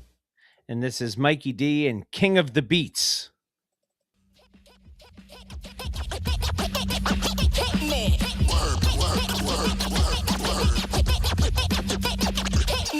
game's over with. I'm at your door like a Jehovah Witness. So focused and still on that sober. They asking me why I didn't go and get it. It wasn't my time. Now please, get over it. Yeah, I've been repping since adolescent. Testing me one-on-one is like making a bad investment. Facts. And I'm keeping that mad aggression. You can sit me down with Smack and I'll teach him about a lesson. Yeah, you will never be in my pedigree. You better be the blood of a king, not a celebrity. Cause I'm a man of integrity. I'll get everything that I'm owed, inevitably. Come on, I bring the heat to the streets. Last track is Search and Destroy. How's that spelled? SERCH. That it is. And Destroy with Mikey D and K Cut. We never laid a hand on this spouse. Twin Towers from Queens is known to lay a pussy out. And this op tried to read me like a book. Michael, you know my bop. When you see me, you be shook and it's pathetic. Normally I wouldn't sweat it, but you yapping and you capping. Now I gotta set it off for main source, cause you fake as hell. You about to get smoked, let me pass this L. Groucho Marx should've left me alone. He was safe on third base, but he won't make it home. Mr. Barron knows I'm nice when I rhyme. You walk in the tightrope, that means your life's on the line.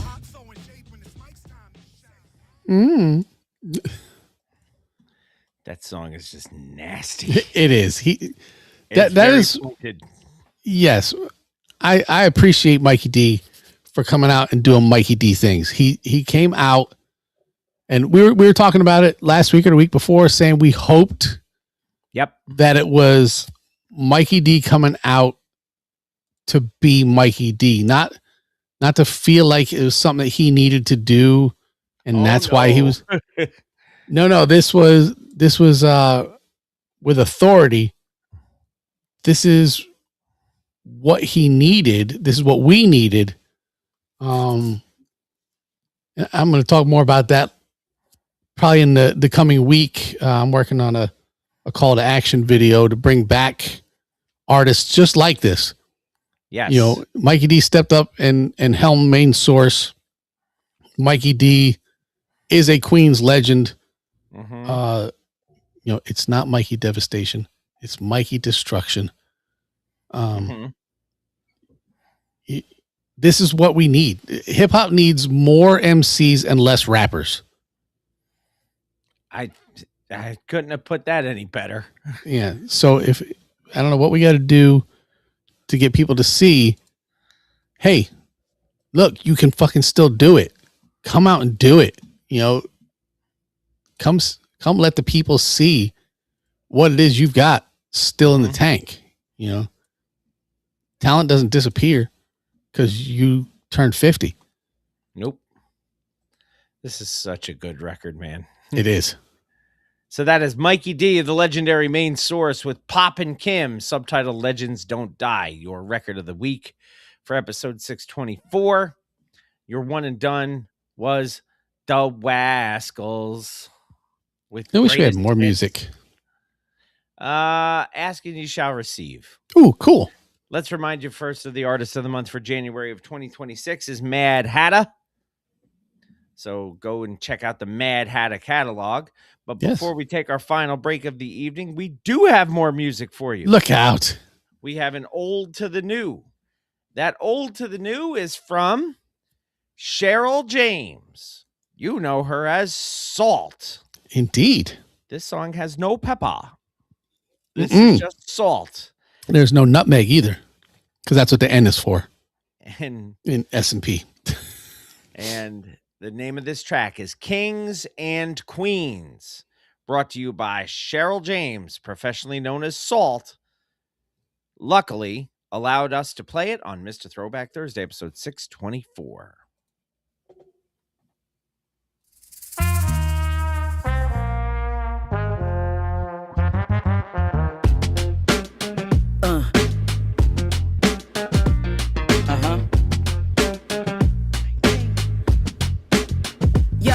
To my kings and my queens, hip-hop and rap fiends. I ain't talking pipes, I'm talking about rap dreams. I can't breathe, all I see is hands and white knees. 2025 came and went like lightning. Time moving way too fast, it's frightening. Let's move like Spike Lee and do the right thing. They smile in your face while putting the knife in. Backstabbers, can't stand them, they trifling. Play the anthem, lift every voice and sing. Kiss the ring, here's to my melanin kings. They exchange strange fruit for yellow tape and chalk lines. How many murders? How many of us lost lives? How many lies? How many cries? How many rallies? Yeah, though I walk through the valley on that rap tip, like catfish on grits, like 80s hip hop. Pump your fist like this. Pump fist like this. Pump your fist like this. Pump fist like this. Like 80s hip hop. Pump your fist like this. Embrace the struggle. Pressure makes diamonds. I'm breaking chains, that's my assignment. You off beat, yo, we ain't in alignment. Queens in the building, New York's finest. Breath of fresh air, like music to your ears. At the cookout, everybody know your name like chairs. If you can't play spades, your black card is invalid. Don't insult my palate, ain't no raisins in potato salad. Harlem shaking, kids hitting the wall. You know the party getting hype when they slamming them dominoes.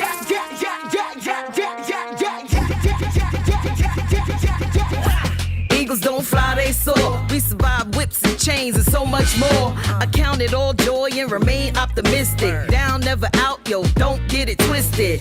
Yeah, we young, gifted and black, melanin popping. In your Yankees cap, swag come easy and hips don't lie. Black don't crack and we so fly, still we rise. We on that old school vibe. Shout out to Flavor Flav on that hip hop time. Give praise to the Most High from sundown to sun up. We don't survive, we thrive. That's why I love us. Pump fist like this. Pump fist like this. Pump fist like this. Like 80s hip hop. Pump your fist like this. Pump fist like this. With this. Pump fist like this. Pump fist like this. Like 80s hip hop. Pump your fist like this.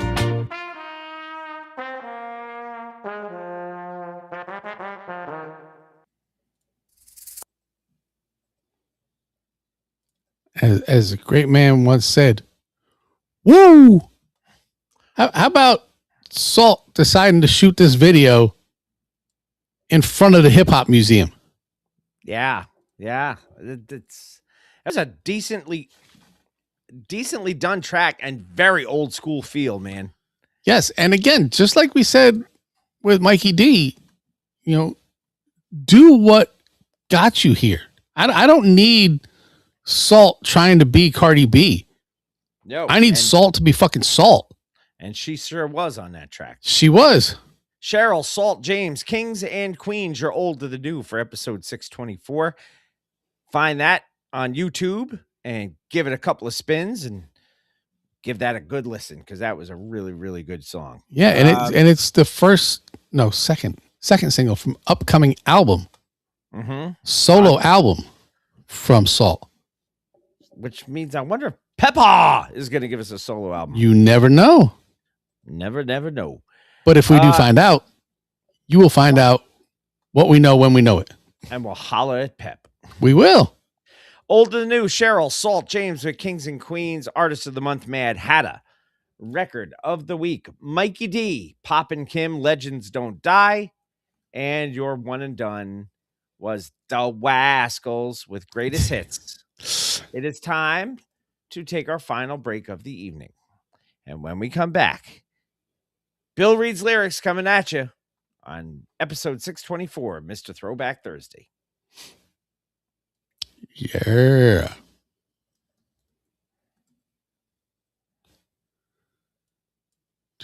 Yeah, as the kids would say, she ate on that. Yes. And left no crumbs. No.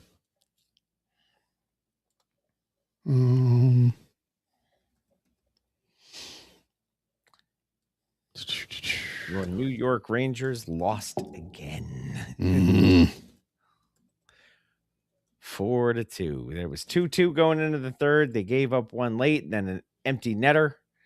And just, Yep. I think they're going to blow it up at the trade deadline. I really do. They need to do something. Ian's going to a game against Chicago in February or March. Up at the Garden. They're probably going to lose that one too. Probably. But he knows that. He has zero belief. Yeah, zero expectations. What's up, C-Cabs? over on the gram. On the gram. Yeah.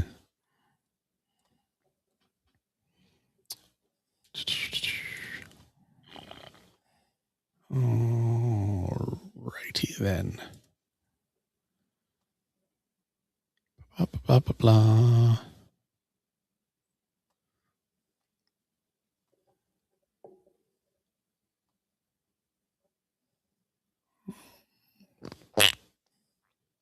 I'm almost where I need to be.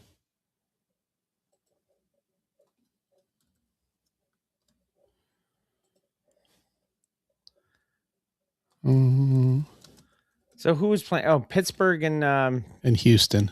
Houston were playing. Yeah. I don't know if we have a score. It was like 7-6 at the half. 7-6 in the third quarter. They started the third. Yeah. Yeah, I knew it was 7-6 at the half. All right. I need an drop. Scoring plays. Pittsburgh kicked a 32-yard field goal. Stroud passed to Christian Kirk for a 6-yard touchdown. Christian Kirk, what year is this? And Boswell kicked another field goal. Woo woo! We're missing a barn burner. Yeah. Like last night's game. Let's say, where the hell's Christian Kirk been the last 5 years? On the bench. Where is? Oh, there it is. I have to get your disclaimer ready. I almost forgot that. Yeah, I do not want the IT department coming after me. It's the scintillating things that we got. 5 plays, 30 yards, punt for the Steelers. 6 plays, 40 yards, punt for the Texans. 7 plays, 58 yards, field goal for the Steelers. 7 plays, 30 yards, fumble for the Texans. Jesus. 3 plays, 5 yards, punt for the Steelers. Second quarter. 9 plays, 29 yards, punt. Actually, no, let's start. 15 plays, 92 yards, touchdown for Houston. So they put together one drive. Steelers came back with 3 and out for no yards, 3 plays and a punt. The Texans get the ball, 2 plays, 0 yards, fumble. So they lost 2 fumbles. Pittsburgh 8 plays, 4 yards. 4 yards, 8 plays, and a field goal. Then Houston 9 plays, 29 yards, punt. Then third quarter, get the ball after the kickoff. Houston 8 plays, 61 yards, interception. So that's 3 turnovers. Wow. So if you had the Steelers defense this week, you're doing well. Yeah, but nobody's still playing. Nobody's still playing. 1 play right now, 7 yards for the Steelers on this. Wow. Game. So see, be glad you're here, everybody, because you would have to be watching that stupid game if you weren't here with us. Oh, they're up to 4 plays and 11 yards on that drive. Jalen Warren, penalty. Aaron Rodgers pass for no gain. Jesus Christ, they must be slogging through mud in this. Yeah, it does seem like it. Who do you want to win this, or do you care? I'd rather see Houston. I don't really care so much, but I would rather see Houston out of the 2. I like Mike Tomlin, but Houston Houston again had the quietest 12-5 season you ever wanted to see. Nobody talked about them. No. For a while, it was their defense. Yeah. But then that faded away. Mm-hmm. So, I don't know. I just love the fact that the Eagles lost. That makes me very happy. Well, yeah, me too, because I bet against them. So yeah, fuck the Eagles. Fuck them Eagles. Where did I finish in this? 9th place. I think I finished 9th place in both leagues this year. Oh yeah. Nope. 8th in ours, 9th in Nefarious. I don't even know where I finished in Nefarious. I didn't look. Nefarious Media Network. I don't know. Let's see. League. I know I was leading that 18-team league for the longest time, and then I know I got bounced out of the playoffs. Marcus won. Did he? You finished Good in for third. him. Oh, you nice. Finished in third. Yeah. You beat because you lost the semifinal to Super Giants. That was a bad beat. Yes, if I remember correctly, you lost. No, you lost by 15, and then you beat Les Barkley more big time in the third place game. So yeah, because I should never have lost the week before, but shit happens in these leagues. For Giants, yeah, and an 18-team league. I finished right in the middle. I was 9th in that league. I was no Ogumbu Wali in El Segundo. You were not the leader of the pack. I was not.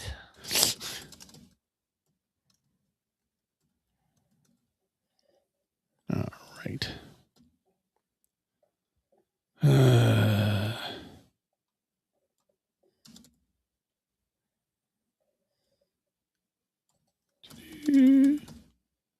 Anybody still here? I'm sure Gail's here waiting for lyrics. I hope so. Because I got some decent lyrics coming up.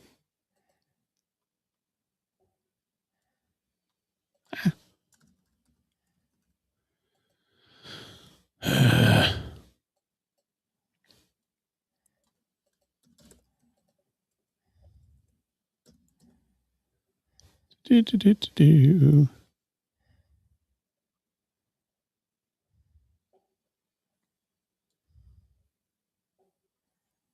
Take that away. Take that away.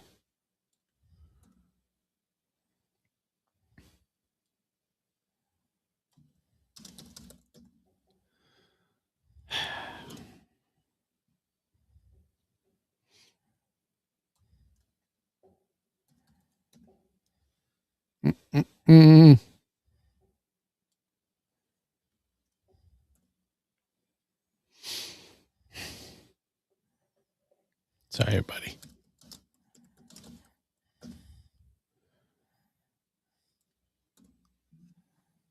I'm all over the place.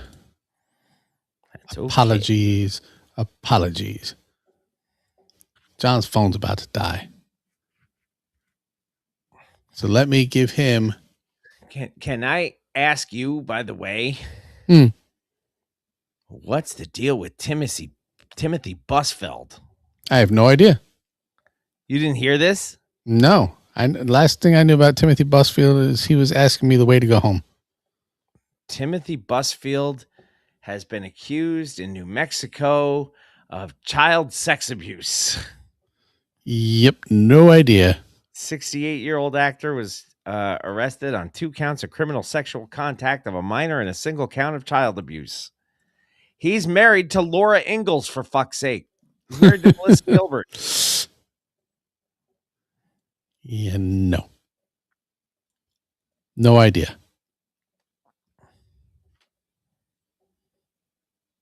All right, are we done with Predator news? Yeah, I just couldn't believe. I mean, I suppose I shouldn't be surprised by anybody. Yeah, I know. Out of Hollywood, but I couldn't remember who he was married to at first. And then I was like, oh shit, he married Laura Ingalls. That's weird. All right. Here we go. Oh, John said he's been a diddler for years. The accusations go way back. Yeah, I read that too. I didn't. Yeah, I was unawares, but I don't. In general, I don't keep up on celebrity news for this show, obviously. Yeah, but I often don't know who's being accused of what, or who has a history of what, or who's dating who, or who's married to who. Just wait till I tell you about Diddy. What?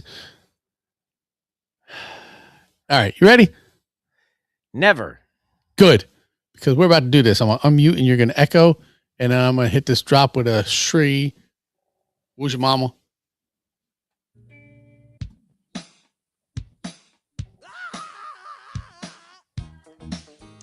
Hey yo, this is Speech from the group Arrested Development giving a shout out to Mr. Throwback Thursday.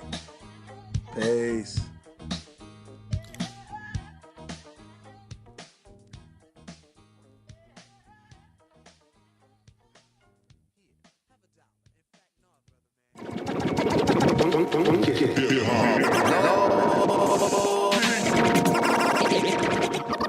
But it starts with Bill. Bill Expression!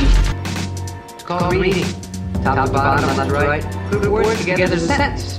Take Tylenol for any headaches. Might offer any cramps. Most people probably don't listen to the words, but they should. Welcome to Bill Reads Lyrics.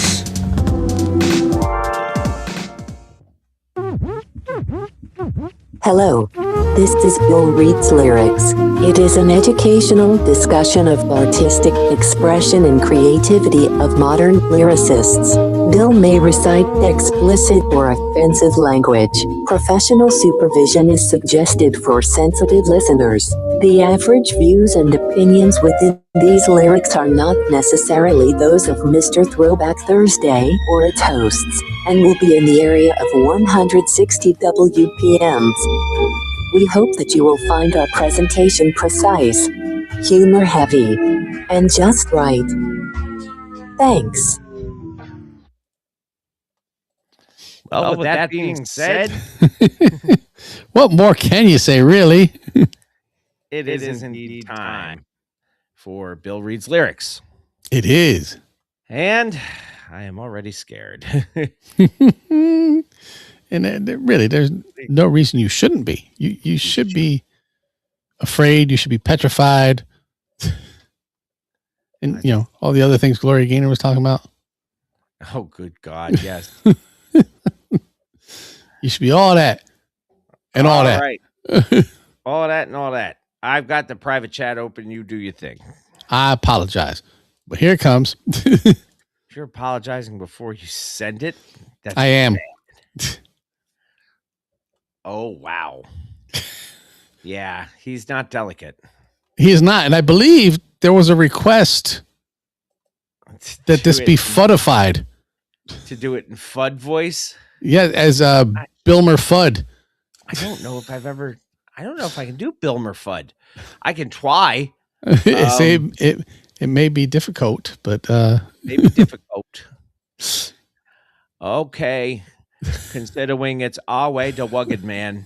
It is. Where am I going? You're actually, to tie in to our one and done, you're going to do verse 1. That's the intro. There's verse 1. And it's not our way to Wugged Man. It's the Notorious B.I.G. on verse 1. It is. So, with no type of ado. Am I really fudifying this? That's up to you. I mean, it was requested. It was requested. Who requested it? John. Yep. Okay. John, you are going to get fudified. Ladies and gentlemen, I introduce to you Bilmer Fudd performing Bilmer Reads Lyrics. Bill Reads Lyrics. So with no type of ado, Sesame Street Grover Styley. No, I think it was Lion who wanted it. May have been, and he left. Yes. So Lion wanted to Bill Fudd, but Gail forwarded or seconded it. Seconded it, yes. So whether nearer or further, we will cue the motherfucking piano. Ain't no dick like the one I've got. Big whip the twat in the basement of weed spots. Even vacant watts. Bitches know the steez on the PUSSY. You suggest I take it out. The anal. Fucking big is fatal. Dangerous. You should see me swing the Jimmy when the Henny's in me. I fucking gween bitches like Kirk. When the cum squirts, I'm out, bitch. You know what I'm about, bitch. Hit 'em, quit 'em, forget 'em, fist fuck 'em, dump 'em in the twack, and find another twick to lick dick to the tip, down to the asshole. Whips wed like Tabasco, a widow wascal. Call me Chubsy Ubsy or Stymie. Let me fuck you from behind. See the ass shake. Big break. Hose. Torsos. Gotta go. See you gwoopies at my next show. Oh, Tay. That wasn't in there. I improvised that. Well, every once in a while, we got to improvise. Improvisation is very key sometimes. That had a few Spotify things. Yes. Oh, goodness gracious. All right. So, what else do we even have going on here? Not much. I guess it's time to change your hat on this, yeah? And you know what? Take us to fuck home? Should I change the hat? I haven't changed the hat in a while. Well, maybe you should just turn it around. It's over there with Buckbald Bowie. Well, how about you just take us to fuck home? How about I just take us to fuck home? Yes. Bill reads lyrics, and all of episode 624 are brought to you in part by our good friends at Def Rugs. DefRugs.com, Facebook, Instagram, and Twitter, all at Def Rugs. I was about to say Def Wugs. I swear to God. Please don't. Def Rugs, Instagram, Twitter, Facebook, all at Def Rugs. Handmade, high-quality, hip-hop themed rugs. Brought to you by the original Rug E Fresh Marshall Fox and his business associate, the Green-Eyed Bandit, Eric Sermon. Get yourself a Def Rug today. The Bittersweet Candy Company, where our good friend Heather Lent is up there. She is still making candy and chocolate that is, I forgot to mention, that makes her. Got to get that in there. Yes. And now she's making the candy that's handmade, small batch, different, and delicious. I'm almost wanting that to go delicious. You can check them out on Facebook and order at bittersweetcandy.com. Use the code Throwback to save 10% off of your order. Melted Mics, MLTDMICS.com. Pumice T. Mendola, our good friend and the creator of the greatest hip-hop song in podcast history. Yes. Brings you Melted Mics, where there is hip-hop and pop culture-themed items such as T-shirts, hats, and mugs for sale, and you can get them using our code MR Throwback Thursday and save 10% off your order. Super 7. Ooh. Quick question. Is your shelf looking a little quiet? It needs some noise. It needs some Super 7. We've got a special landing page set up just for you, whether you're hunting for the hip-hop reaction figures. Hello, Beastie Boys sabotage figures. Yes. Or those insane Godzilla and Silverhawks releases. You need to grab them through us. Go to our landing page, super7.com/MR Throwback Thursday. Gail already ordered. She did. Show Super 7 that the Mr. Throwback Thursday posse, the TBT posse, runs deep with classic beats and classic toys. And it took the discount code. Look at that. Nice. Don't forget to visit us, social media network, mrthrowbackthursday.com, mrthrowbackthursday.com. Leave us a voice message by clicking that microphone that says hit us up. You can follow us on our socials on the artist formerly known as Twitter, _MR_TBT, and Bill_MR_TBT, which is right here and over there on Jamie's thing. You can also like our Facebook page, Mr. Throwback Thursday, and home of the TBT Posse. You can check out the YouTube page, youtube.com/MRTBT or smash that subscribe button. Yes, do that. I actually got a notification when we went live. My phone dinged. because I also hit the bell that tells us when we go live. So yes, because that is a thing you can do. So my phone told us, "Hey, Bill's live," and I looked in my chair and I said, "Yes, I am." I thought I was Memorex. So go to youtube.com/MRTBT. Click that subscribe button. Click that bell. Do all of that stuff. Don't forget to visit us as well on TikTok, even though Jamie hates it, at MR Throwback I do. Thursday. 100% hate it. You can get the, although I've sent you a couple of TikToks that you liked. Even Yes, though you but don't I like the hate platform. TikTok, yes. You don't like the platform, but a couple of videos I've sent you are pretty good. Yes. You can also check us out on our good friend, it's freshradio.com and the Fresh Radio app for your phones. We are there. The world premiere of each episode of our show appears Wednesday nights at 9 p.m. Eastern Standard Time. So don't forget that. You can also send us emails, MrThrowbackThursday@gmail.com. Shout outs. Whoa. Our first shout out goes to Super 7. So thanks for having us as an affiliate. Now to our regular shout outs. Gail Dunmeyer, Manny Baez, Sarah Henderson, John Henderson, Hugo Gonzalez, Sanket Patel, the Shrieking Warrior, Jennifer Buchanan, Jason Heath, Jessica Walker, Shane Hatley, Ahoy Mateys, Captain Ricky Schnarr, Mr. Cranky Pants, Brian Hollenbeck, the legendary Kevin Van Buren, Robert Jeffroy, Kate Harvey, Catherine Liska, Jessica Walker, Wanda Calamia, and Gunther. They get mentioned every week because I got 5 on it. Or more. You want to get your name mentioned every week? Become a patron. Go to patreon.com/MRTBT or MrThrowbackThursday.com. There's a little link that says become a patron or start your own show.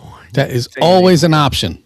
Don't forget our friends, as always. Check out 1980s Now, Will, Cat, and John, Anthony, Imran, and Rugboy over at Jock and Bird Podcast. Our friend Talking Ty on the What's the Word podcast. And the hardest working turntable, as we mentioned, DJB on It's Fresh Radio and the Fresh Radio app for your phone. World premiere each episode of the show, 9 p.m. Eastern Standard Time, Wednesday nights. And we're also on Wild One Radio, wildoneradio.com, 7 a.m. Eastern Standard Time on Thursdays. You go there and it'll let you know wherever you are in the world when we're on. Yeah. Don't forget to subscribe, rate, review, and all of that good stuff. Go to the YouTube channel, subscribe there, click the bell so that you know when we're live. Go find us, share the good word, take excellent care of yourselves. Wash your hands. Wash your butts. It's still very important. We've been saying that now for 3 years. That is not going to change because you still need to wash your butt.